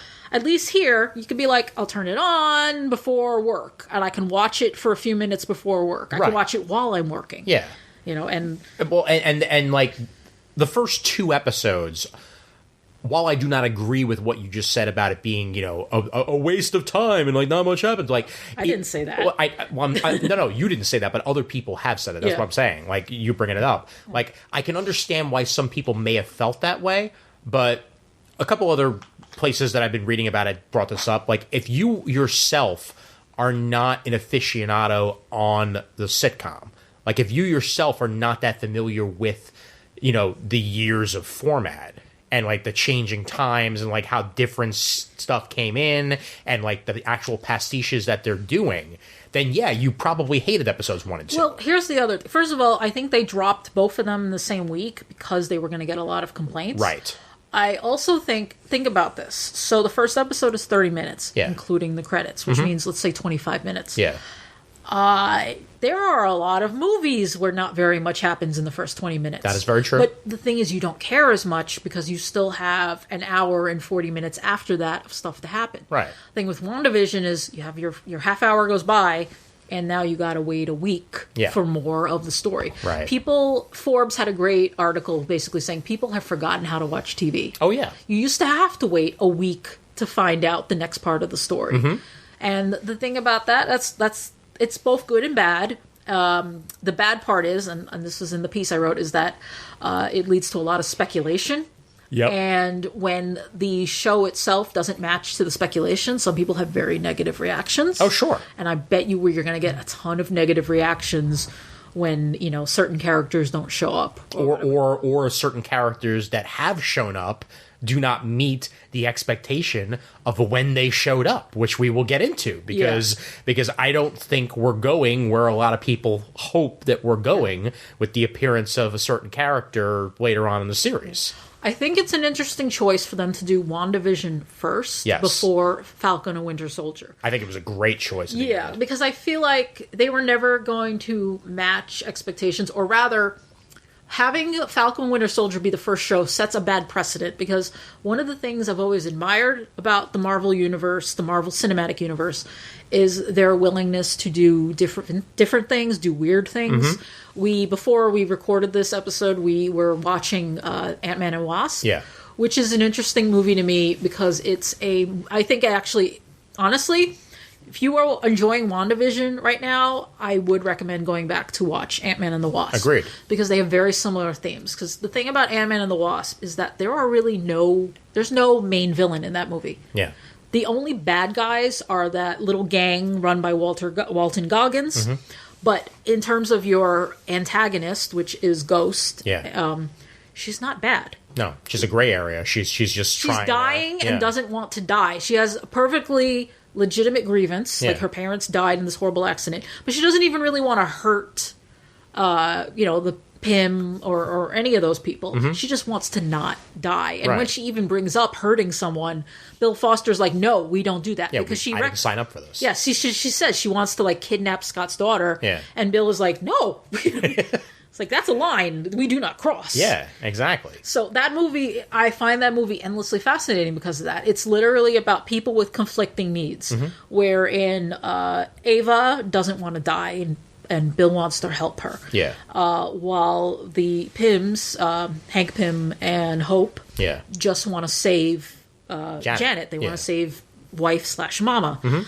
And Scott wants to put his life together. He's like, I need to finish my probation. Yeah. And I need to keep my company afloat so I have a job once this is done. Sure. So there's that. And the thing is, I always felt they're all given equal weight.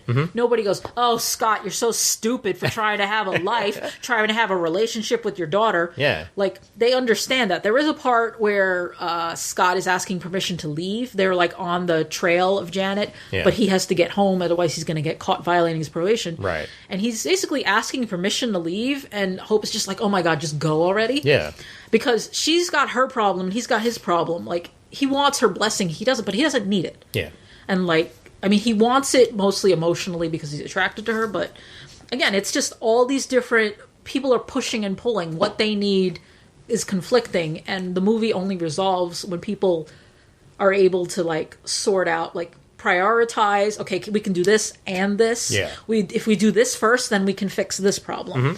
Like, bring Janet back, and then we fix Ava. That's ultimately what resolves the conflict in that movie. Right. And WandaVision is very much turning out to be a show like that. Oh, yeah. And the reason we rewatched Ant-Man and Wasp is because it has Jimmy Woo.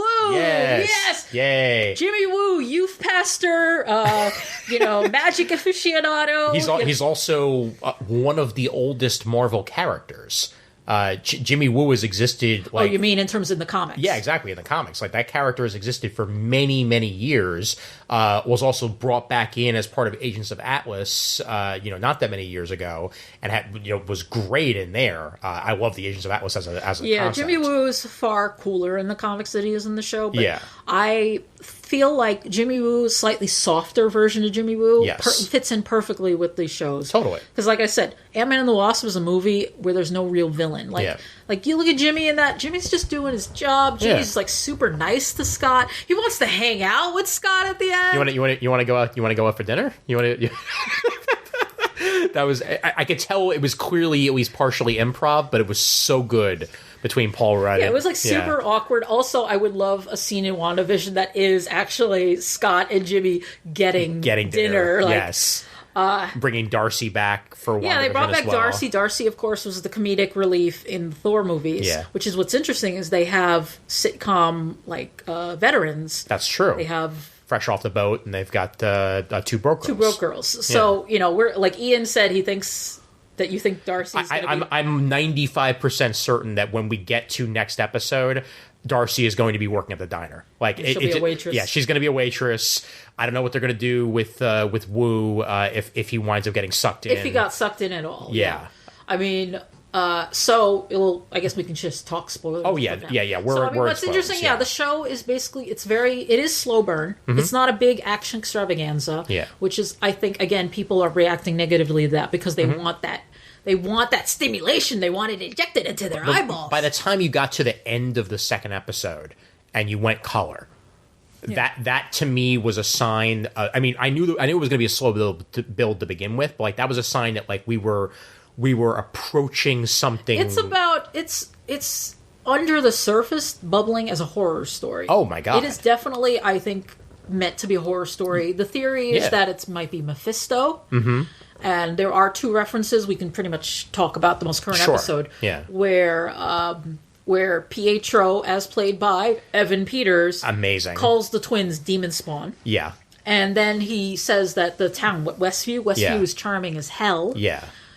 And the thing is, he seems more aware of what's going on, and like he's interrogating Wanda about it. What's interesting, though, here is that Wanda, at first, I don't know. I'm a little unclear on whether or not she's either denying it or she's unaware. Yeah. Because she's clearly surprised when he shows up and he doesn't look like Aaron Taylor Johnson. Right, exactly. You know? Yeah, and the other part is, like, I mean, obviously when he first appeared, everybody's minds were blown because, like, oh my God, X-Men in the, you know, in the MCU. Like, wow, we're getting Pietro from there in here.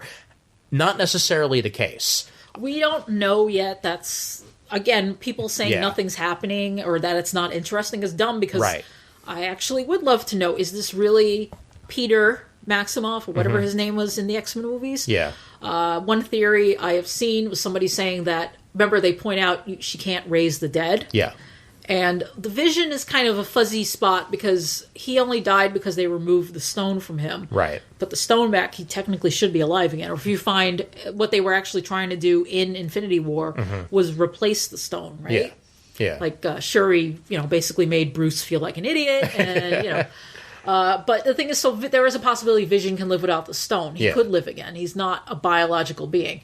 But again, saying that you can't bring the dead back. So what if Wanda wanted to bring Pietro back, but she couldn't because he's dead? And if it's her or someone else enabling it, just grabbed whatever Peter Maximoff they could get. Exactly. Yeah. So it could easily be, you know, just another one from the multiverse, not even necessarily the one from the Fox X-Men movies. Yeah, I don't understand this, like, drive to maintain that universe when there are more bad X-Men movies than there are good X-Men movies. See, and here's the thing. I don't think a lot of people want to maintain it. I think they want crossover, but I don't think they necessarily want maintaining. Yeah, because mind you, I think that Days of Future Past was absolutely brilliant as a soft reboot. Oh, sure. Because it meant they could wipe out everything that sucked, everything that was stupid. Yep. But at the same time, that universe is technically done because we had Logan, and Logan is supposed to be in that universe. Yes. And at the same time, I am 95% certain that either in Spider-Man, because that's apparently going to be a multiverse movie, or Doctor Strange, there's going to be a random scene where you see Deadpool pop out of one of the... Deadpool is the one character you can put anywhere and he fits. Exactly, somehow. because there's going to be a Deadpool 3. They've announced that. Yeah. So, like, it's clearly going to be in the MCU and not in his own. So, like, he's going to jump through a frickin' portal and he's going to be in our world. And Cable's going to be yelling at him with his fist, raising his fist in the air, going, "You rascal!" Or maybe Cable's there too. I don't frickin' know. Like, it could be a whole bunch of people. Ron was a good Cable. Yeah, no, he was a good Cable, and they would be able to make 95 Thanos jokes. You know, with him in the MCU. See, the only problem I have with reusing actors is that it feels too close to what Crisis on Infinite Earths did. Yeah, that's true.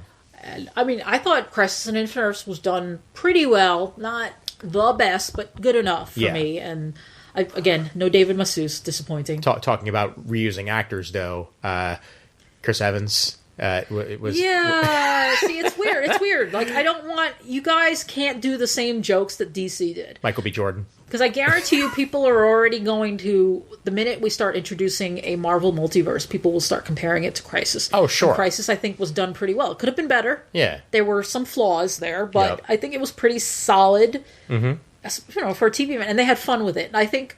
Honestly, I think Marvel will do a better job. I think so. That's the scary part, is they will blow anything DC did out of the water.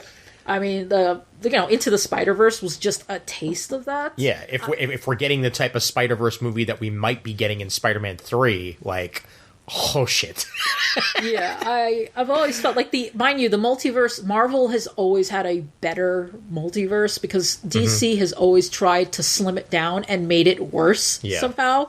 Well, Marvel's like, just create more. We have millions of universes, whatever, don't care. And DC's like, we just want to have one or 52. Or one, or more than 52, you know. Well, bringing it back to a minute to Evan as Pietro. Evan, I know he's the best. Him in the Halloween costume with the hair and the shirt and everything. Yeah, and he dressed up Little Speed like that too. Completely gorgeous. I loved it. But here's the other thing: if he's not Mephisto, if he is a multiverse version of Pietro, just simply being manipulated. It's really weird because the questions he's asking her is that he's trying to find out how things work. How are you doing and she, this? Like I said, she starts out confused. Yeah. When he says, "Oh, you were always empathetic. You were very nice about this. Oh, you just left the kids in bed except for the special holiday episodes. Yeah. You didn't break up families and couples and such." And she goes from denying it to like, "Oh, you don't think it's so bad?" So, I mean, again, we have theories here. I mean, there's always the theory that she is somewhat aware of what she's doing, but I don't think she's totally aware. Yeah. And we know that she's in pain and that she felt like that emptiness. And I'm going to talking about the pain when I say that this show reminds me of Ant-Man and the Wasp, because is Wanda really the bad guy here? That's the question. Because, Hayward, who definitely is a bad guy in this, is all he throws it in Monica's face, like, "Oh, she violated you. She took over your brain. She made you do things. She made you do racist caricature, basically, because she was like hucking and jiving when she was in the simulation." Right. I'll call it the simulation for now. Yeah, and Monica too, like, the fact that Monica's DNA is being changed while in there also leads me to an important question.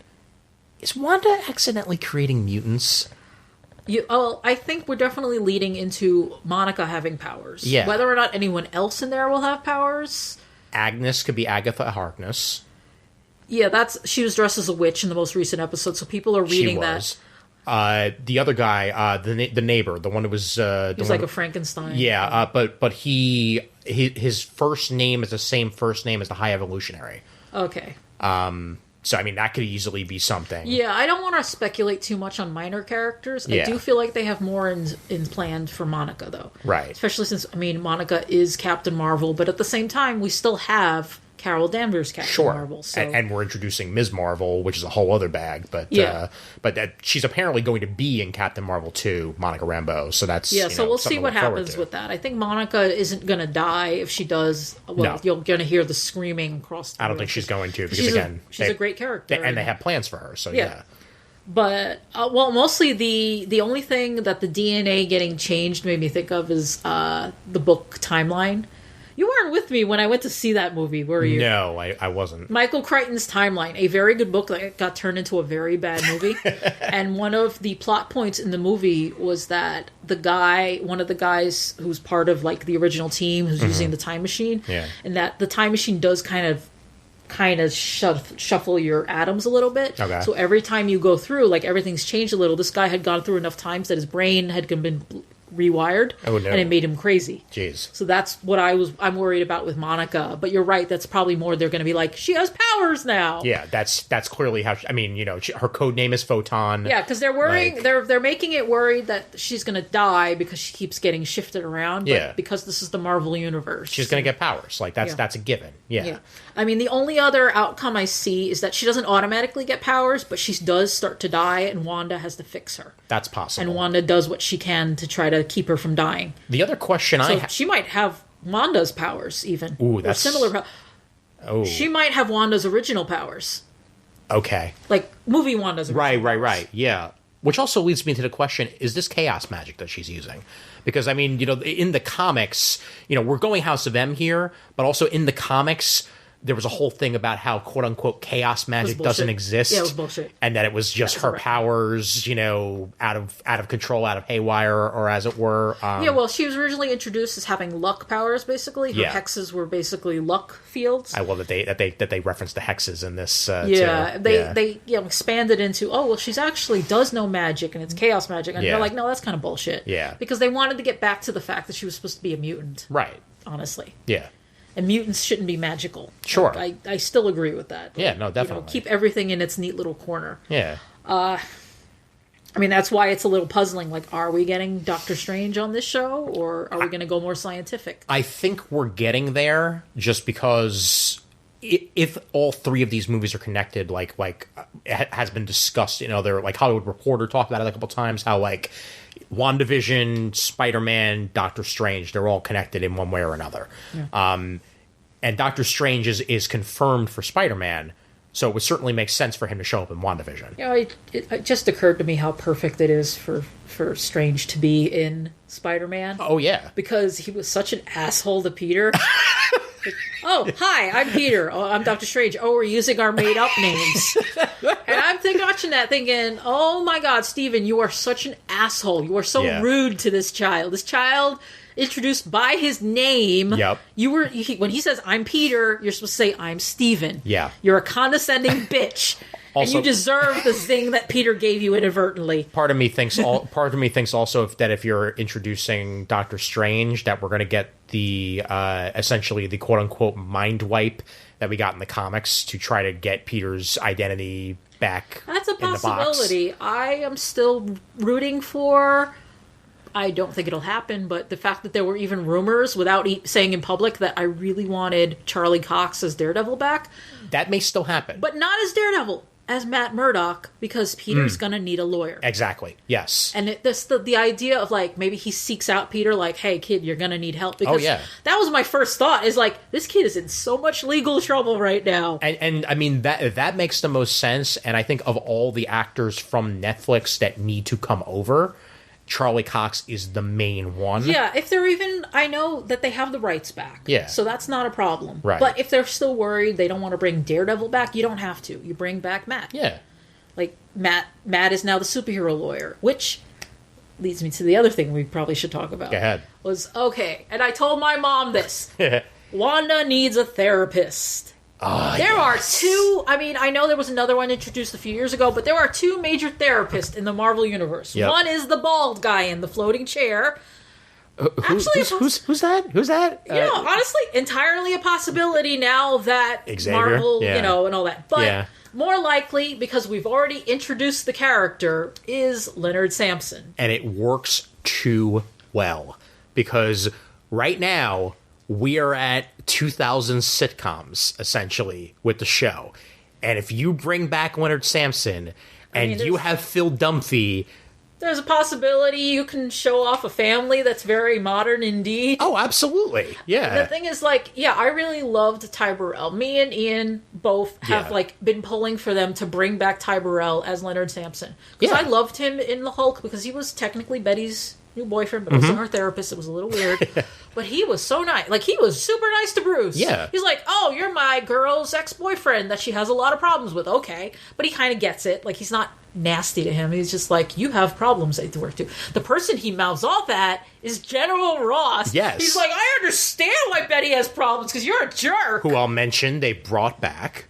Yeah. And they're bringing back, is it Eli Roth? Sorry, what's the name of the... Eli Roth is the director. My bad. Then who am I thinking of? Abomination. I know who you're talking about. I think his last name is Roth, isn't it? It's Roth. Yeah. It's Roth. Oh my God, we are terrible people. He was in Lie to Me. Lie to Me was a good show. We watched almost all of it. Wow, we did, didn't we? We did. Shit, what the fuck is his name? Tim Roth? Tim Roth, thank you, yes. I was looking it up on my phone, but I remembered before at least I remembered his last name, but yeah, Tim Roth as Abomination is coming back for She-Hulk. Oh, no. God damn it. What? So before I remembered Tim, I had already typed in Abomination and Roth. I hadn't hit enter yet. Yeah. I hit enter. The very first hit on Google is Tim Roth breaks the silence on his return as Abomination and She-Hulk. Can you guess what site it is? We got this covered? Yeah. Of course, yeah. Oh, I hate that site so much. Can I remove that from my search results? I think you can, actually. We got this covered as trash. Yeah, I made a little chart. Like, there's that media chart of, like, conservative versus liberal and reliable versus unreliable. And of course, we got this covered, was like on the very bottom. Cosmic Book of News also. Down there. Way down there. I should make a graphic of this and give it to you to put up on the site. It will not be ready in time for whenever you hear this That's episode. Because I'm lazy. Yeah. But either way, like, Tim Roth's coming back. We already have Thunderbolt Ross back. It makes perfect sense to have Ty Burrell back as Doc Samson.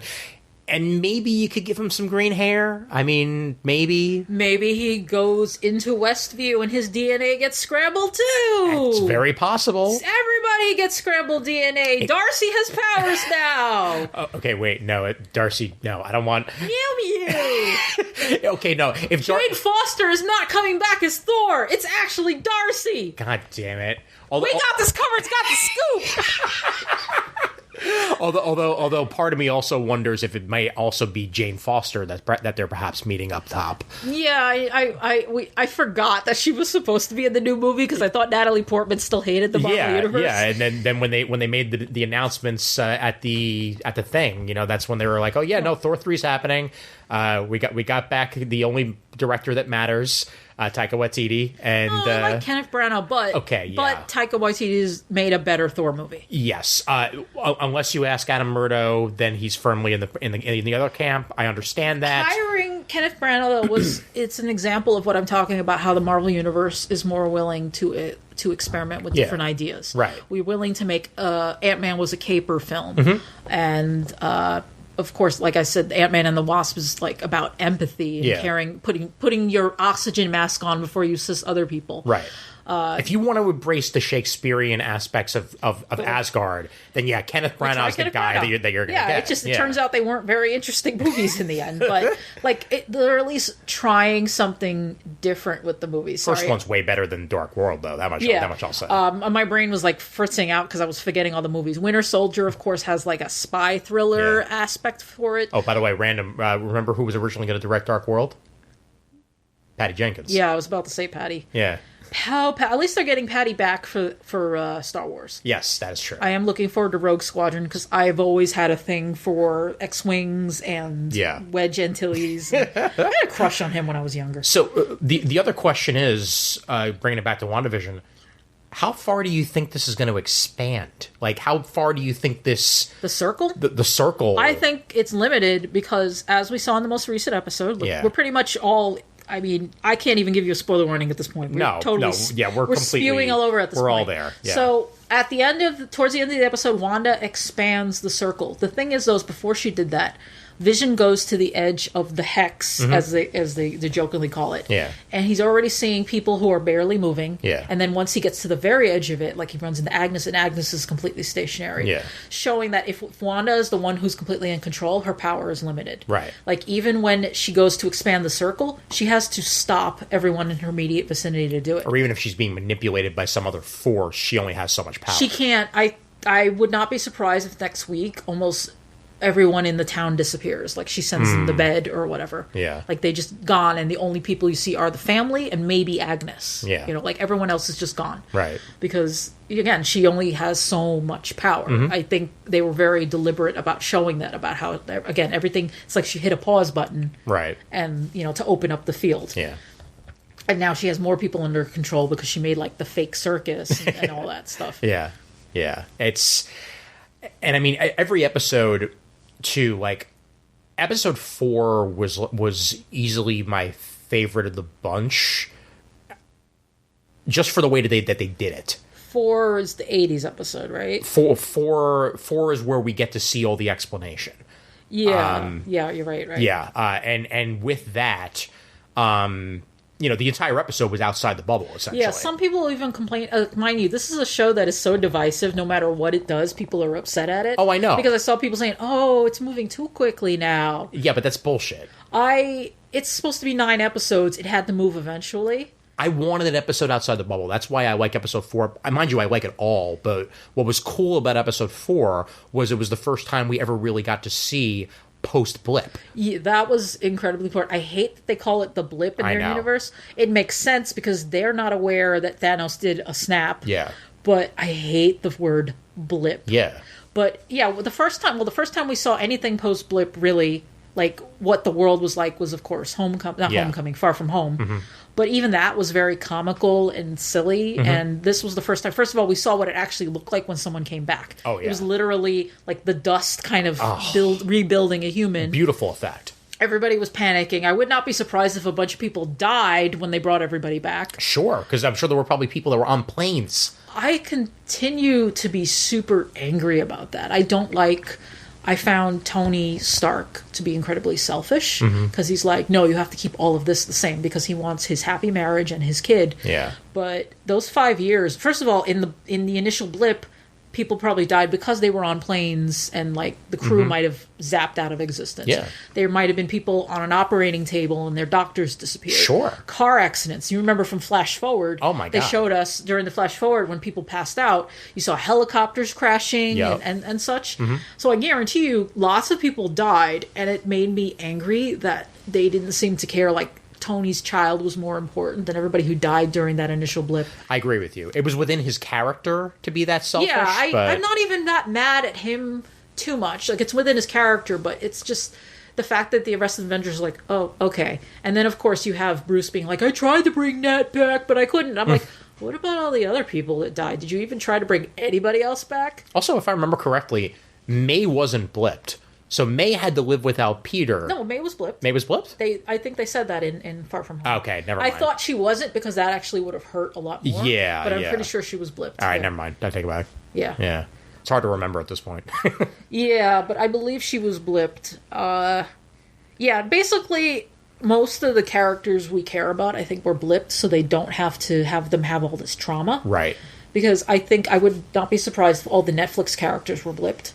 Oh, that's a good point. Because there's a lot of character development that would happen in 5 years. The characters would not be who you knew the last time you saw them. But that would be a good way to soft reboot if we do want to bring them back, actors and all. You could soft reboot them, but you do have to acknowledge the characters are going to be vastly different. Sure. If there was the rumor going around that we may, for example, get Jessica Jones on She-Hulk is true, I actually kind of want her to have been around all 5 years because I want to see what type of person she became, basically being one of the few people left to defend things when the defenders weren't around. I'm still super mad that I know that the Russo brothers said they didn't want to confuse people by including the Marvel characters, I'm disappointed the about Netflix that, characters. Though. Yeah.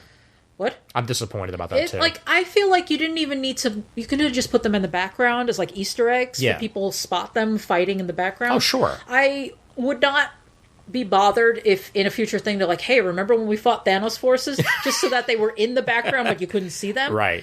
Because they easily could have come through with what's his face? Wong? Oh, yeah. Wang. No, is it Wong? No, Wong, you're right. It is Wong. I can't remember. I get the actor and the character in my head confused. Well, that's because his name isn't his name actually Benedict Wong in real life? So, and he's playing Wong? Yes, and I just started watching Marco Polo, so I'm very confused now. As part of my historical drama binging. Oh, man. But the other thing is, so when we're all said and done here, two questions I have, and we'll find out obviously soon because we only have 3 more weeks left of this. This is episode 7 that's airing. It's supposed to end on episode 9. Yeah, it's going to end on episode 9. Episodes. So, like, we only have... Now that I think about it, they're out of decades to do sitcoms, so of course the last few episodes are wouldn't just going to be, everything. Yeah. Because there's no sitcoms at that point, unless they do future sitcoms. Oh, Jacksons! My God. No, I had a better idea. They do Quibbies. All right, so we're done. I laughed so hard when Quibi's stuff wound up on, of all things, Roku. It kind of makes sense because Roku probably wants to have its own content. Yeah, that's fair. Because here's the thing. Like, we could do a whole episode about this. Yeah. But if you remember correctly, companies have been getting mad at Roku because they feel like Roku's profiting off their content. Yeah, and they are. Well, it's stupid because it's like, oh, you can't have our app on your thing. And it's like, okay, well, that might make the Roku less valuable, but it also makes you less accessible. Yes, exactly. Like, do you want people to watch your shows? Oh, look at that. HBO Max made a deal right when Wonder Woman 84 was coming out. You know? I was getting really tired of having to turn on my PlayStation 4 to watch HBO Max. And I essentially had no way to do it, so I was just stuck with HBO content. Okay, I had one way of doing it, which was connect my computer to nobody does that. Normal people don't do that, only nerds. Exactly. But, like, now that we're getting close, so, like, by the time this show is over, I'll ask you a couple of yes or no questions here. Does Vision survive? Does Vision survive? Right now, it's really looking like a big no. Okay. But here's the thing, is I feel like if I was a producer, I was in charge of the Marvel stuff, I would not want to let Paul Bettany go. I agree, which is why I think somehow Scarlet Witch is going to sacrifice a lot of her quote-unquote newfound power to bring him back. Yeah, I had a theory on that. My mom, of course, was like countered, because here's the thing, is like we're seeing Wanda do things that we never could have imagined she would have done. And I had a theory, because you remember she destroyed was it the Mind Stone that Vision was powered by? Mm-hmm. And she destroyed it. And my mom was like, but they rewound. And I'm like, but the way the Time Stone has always worked, it seems like it's localized. Mm-hmm.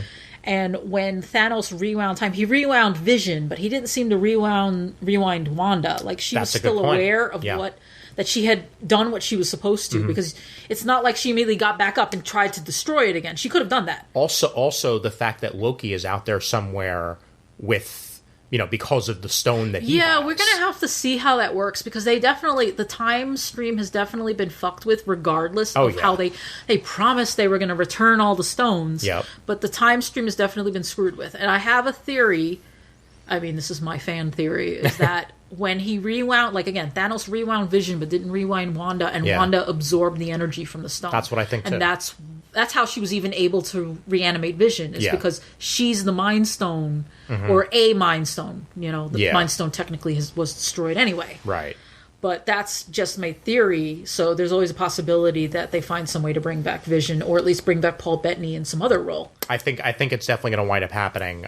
I think if I remember correctly, Scarlet Witch may also be showing up in Doctor Strange. So she's not going to be powerless. I wouldn't get rid of her, because again, this is the first time we've ever spent actual time with the character, really spent time with her.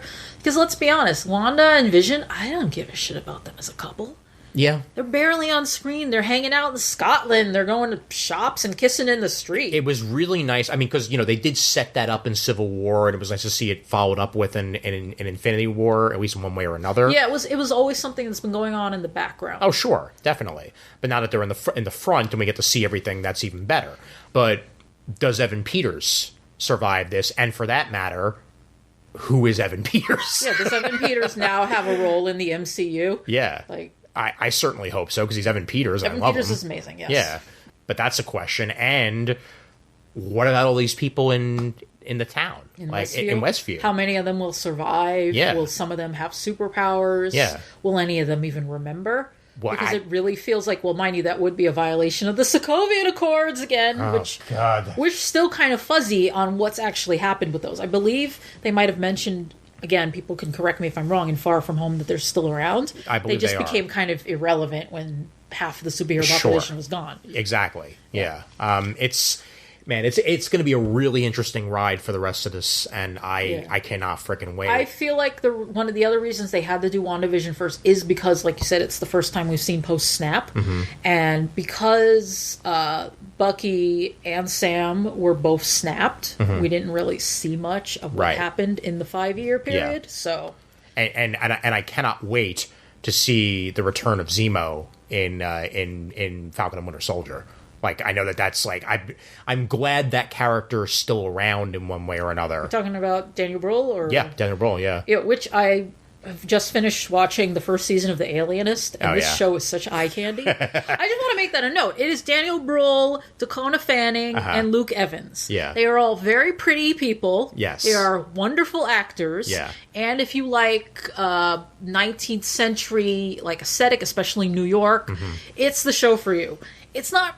If you're a big history nerd like I am, you will probably scream a few times. At the inaccuracies? Well, yeah, this is what bugs me about it. This is my side note. Let's see if I can keep this under a minute. Yeah. So the show is shot in Hungary. They had to build a New York set. Yeah. And even though the characters visit locations, real locations, mm-hmm. that still exist in New York to this day, Delmonico's, the sets don't look like the thing. They go to Delmonico's, it doesn't look like Delmonico's, and I wanted to choke somebody. They do go to, I told you, they go to a department store that existed back then. The building still stands. That looked accurate, but I don't understand why Delmonico's didn't have its famous columns. And that's how I feel every time they get on a PATH train and it's supposed to be New York City. So that's, I continue to be baffled by John Wick, because John clearly lives in New Jersey. I know. So they could have just said it was the PATH train. And they just decided not to because they were weird. And dude, it costs the same. Yeah. It's not like he's too cheap to take the subway. I know, right? And so I'm sorry. What was the name? What's the name of the head of Sword? Is Hargrave? Hayward. You know why I remember that? Why? Because of Legends of Tomorrow. Hayward. Oh shit! Wow. Snap. Ooh, crossover. It makes me want to bash my head out, actually. I know. But yeah, so he's clearly trying to get Vision back, because Vision is a weapon, and in this world, in the MCU, Sword is more about weapons than it is what it is. Yeah, we still don't really know everything about Sword, because Sword was more about dealing with extraterrestrial threats. Right. It could still be, because we do have knowledge of all that stuff, like the Skrulls. Give me my green-haired lady. Give me Agent Brent. I actually want to see, I forget his name, but I want to see the Skrulls from Captain Marvel, the ones who were in Far From Home. Oh, yeah. I forget their names, I'm sorry. Again, I'm a terrible nerd, apparently. That's fine, yeah. I want to see them drinking milkshakes. Well, they're certainly going to be in Secret Invasion. Oh, yeah. Ben Mendelsohn's character will be in that. Yeah, Ben Mendelsohn, thank you for remembering the actor. I wanted to point out, it's really easy. I mean, this is both a plus and a minus to the show being weekly, to overanalyze the episodes. Yeah. A few Easter eggs and such. We also rewatched that WandaVision episode earlier today, and someone had pointed out that in the flashback, Wanda and Pietro, the Halloween flashback, that Pietro's basically looks like Nick Fury, and Wanda's sort of Black Widow. She has an antenna, which of course spiders don't have, but I'll go with close enough. Yeah, because she has red hair, very red hair, like redder than I would expect. Yeah, that's a thin one, but an also thin but possibly interesting Easter egg. They noticed a lot of Hayward's imagery, in his office, are hex shapes. Ooh. So if you rewatch the episode, look out for that kind of stuff. Okay, yeah. Because that might hint something if he's actually a bad guy, like Mephisto, or if he's working for AIM, because AIM was possible. AIM was AIM. I was thinking about when we saw the guy who got turned into the beekeeper, but now we know what he actually looked like, and it's a little thin there. But the other thing, in general, tracking the the vibranium signature of Vision and all that jazz. I think back to when Vision was wiped in the comics. One of the ways we might get out of this with a version of Vision might be if we get the emotionless automaton Vision. That he might lose even the emotions he has. Because he's already lost his memories. He doesn't know what the Avengers are. Exactly. Which is kind of a bummer, because you kind of be hoping that maybe all he didn't remember was dying. Yeah. But it seems more likely that she or someone else had to remove all his memories of being a hero. Yeah. I think that was more even though he's certainly still a heroic figure. He said that people inside need help. Yeah, that's the reason why he kept walking through the force field. Right. Which did I already say this on this podcast, or I just say it to you? I think you said it to me. Yeah. So one thing I noticed interesting, not sure if it's intentional, but it's a interesting thing to notice, is that when Vision is trying to get out of the hex, and he's getting shredded, but he continues to push through.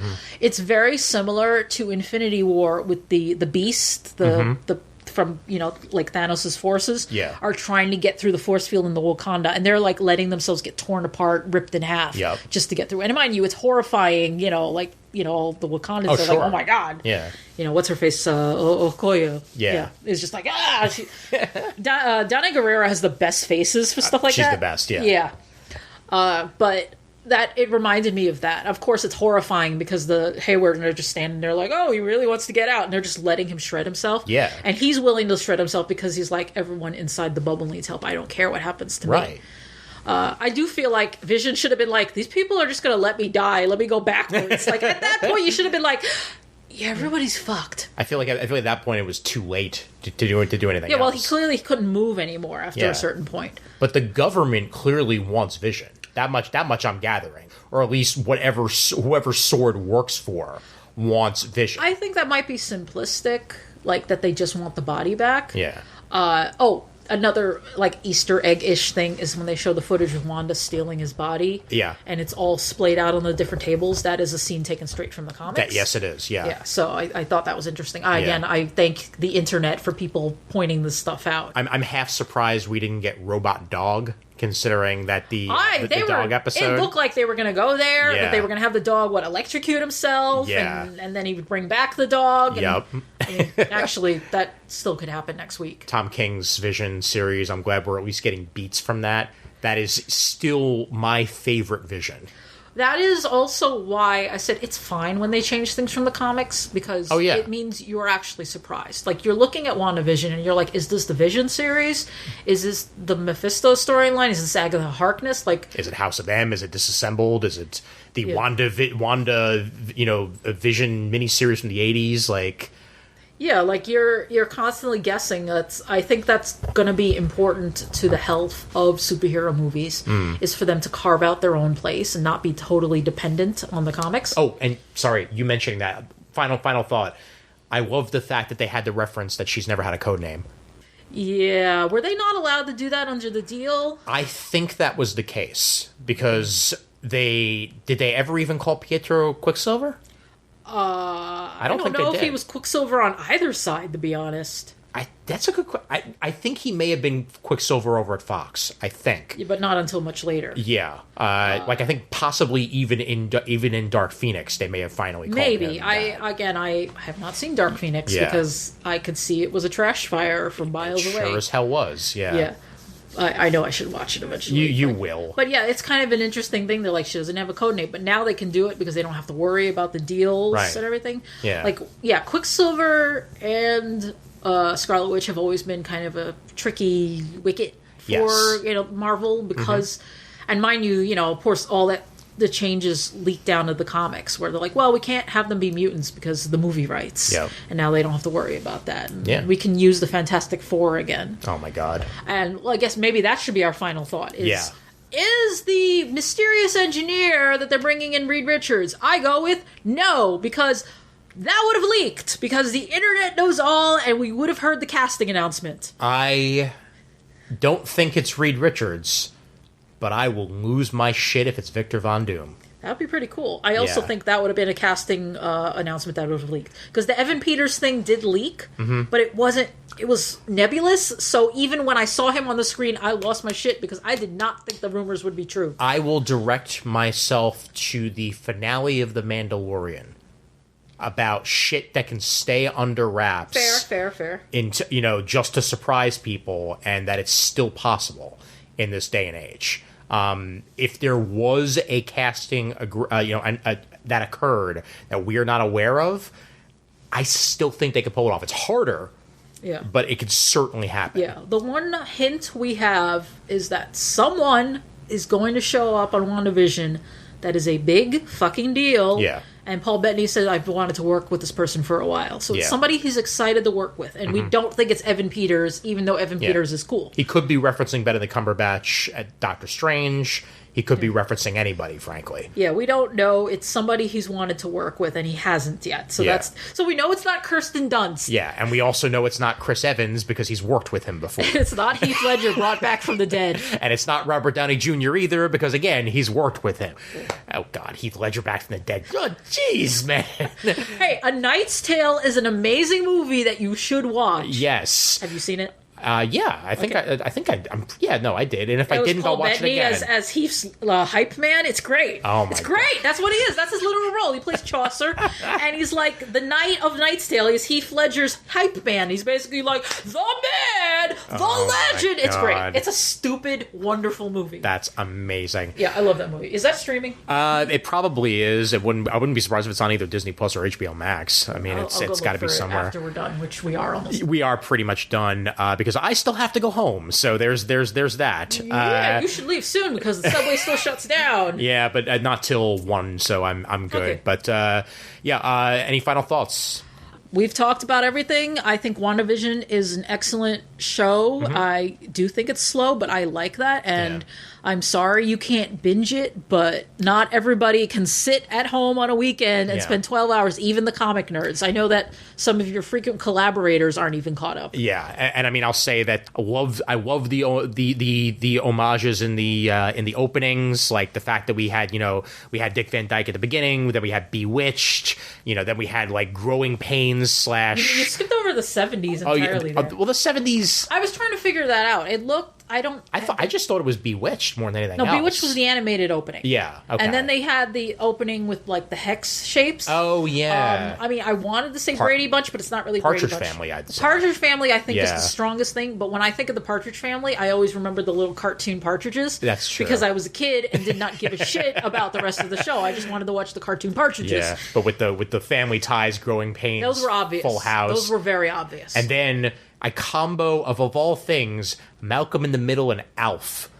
Yeah, it's a little bit Alf, but it's definitely Malcolm in the Middle because of the song. Oh, definitely. The fonts they used. Yes. Like even the shot of Wanda, like when they burst on her in the bathroom, she's supposed to look like Lois. Yes. I really wish they had just gotten They Might Be Giants to do the opening.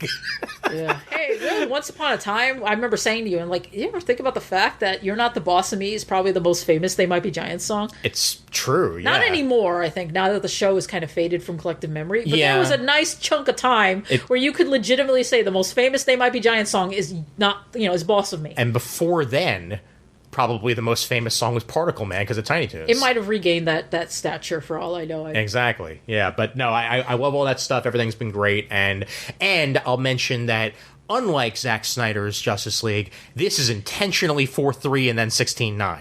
That much I'll give it. My God, I didn't even notice. Another reason why it had to be broken up into smaller episodes because again, the style changes. Well, even mid-episode. Even mid-episode, they go 4-3 when they're in the sitcom, and then 16-9 when they're outside the bubble. I've seen other shows that do that. Yeah, but yeah, it's excellent the way they do that. I freaking love it. So, all right, I think that's pretty much it. We talked and we talked some more, and I'm glad we did. So go figure. Aw, you missed me. I did, and I missed podcasting in person. It's not something I've been able to do for a while. Yeah, because you better not have given me COVID, because then we're not friends anymore. If I did, then I'm sorry. Sorry enough. I'm sorry. Let everybody know where they can find you. Well, I mean, I live in the middle of Brooklyn. No, don't give them your address. Well, I mean, I'm still on Twitter as @Lampbane, or if you want to go to my professional thing, it's @ChrisNaudis. That's where you'll find links to all my work for Engadget. I'm still writing some stuff for Engadget. It's a little sporadic lately because COVID has made this a crazy ass world. It's weird. Shit's weird. Yeah. Look out for Toy Fair news. I mean, there's no Toy Fair, but there's plenty of toy news coming out. Yeah, that's very true. I don't think I have any other projects because I live in a meaningless void. I live in a white void like John Oliver. Well, when your article on WandaVision is up, we'll make sure to link to it. Yeah, I'll let you know. That should be coming out soon. It's in edits right now. All right, cool. Yeah. And yeah, you can find me over at Comic Geek Speak for the more weekly type of stuff. We just had Uncle Sal Abernathy on to discuss his new Kickstarter, and this week, as this episode's probably coming out in the next day or two, I'm going to be doing a previews episode with Mr. Dave Dwanch. I love saying Dwanch. Over there as well, so go ahead and check me out there. And obviously patreon.com/comic timing if you want to get this stuff a little bit earlier than the main feed gets it. And just support me and stuff. Also, the best Joker right now is the manga that's coming out weekly about Batman being turned into a baby and the Joker has to keep him alive because no one else is allowed to kill Batman. What the hell is this? It's a real manga. You need to link me this. I didn't know about it. I sent you the link. Well, send you the link. Again. I'll send it to you. It's not officially translated yet, but this is one of those officially licensed DC stuff? It has a DC logo on the cover. Shit. It's not doujinshi. It's an actual official manga. I forget what magazine it's coming out in. Honestly, you could just Google it. I normally don't advocate piracy, but I have no idea if they're going to release it in English. It has some of the best art I've seen in a Batman comic in a while, even though it's the stupidest thing I've ever read. Yeah, send me the link. I'm definitely going to check it out. Yeah, I said we could do a whole episode about Batman Baby manga. Batman Baby, his parents are still dead. So on that note, twitter.com/I_AM_sci-fi. That's my Instagram as well. Facebook.com/comic timing. And Facebook.com/Comic Geek Speak. You can find a supergroup over there for more, conversation with me on a regular basis. And email address, comictiming@gmail.com. Proud members of the Comics Podcast Network and all that jazz. And as always, there's always time for comics. Did I mention patreon.com/comic timing? Why, yes, I did. I just mentioned it again. Be my patron. There's apparently always time for Patreon. There's always time for money. Patreon timing. That's your new spin-off podcast. There's patron time for money. Comics. Hey, look. I'm going to make a plea to you. Subscribe to the Patreon. Give Ian $1 a month. $1 a month will pay to get some dog out of the ASPCA. Like, it'll buy a cup of coffee for some kid in Africa. This has gone off the rails. There's still always time for comics.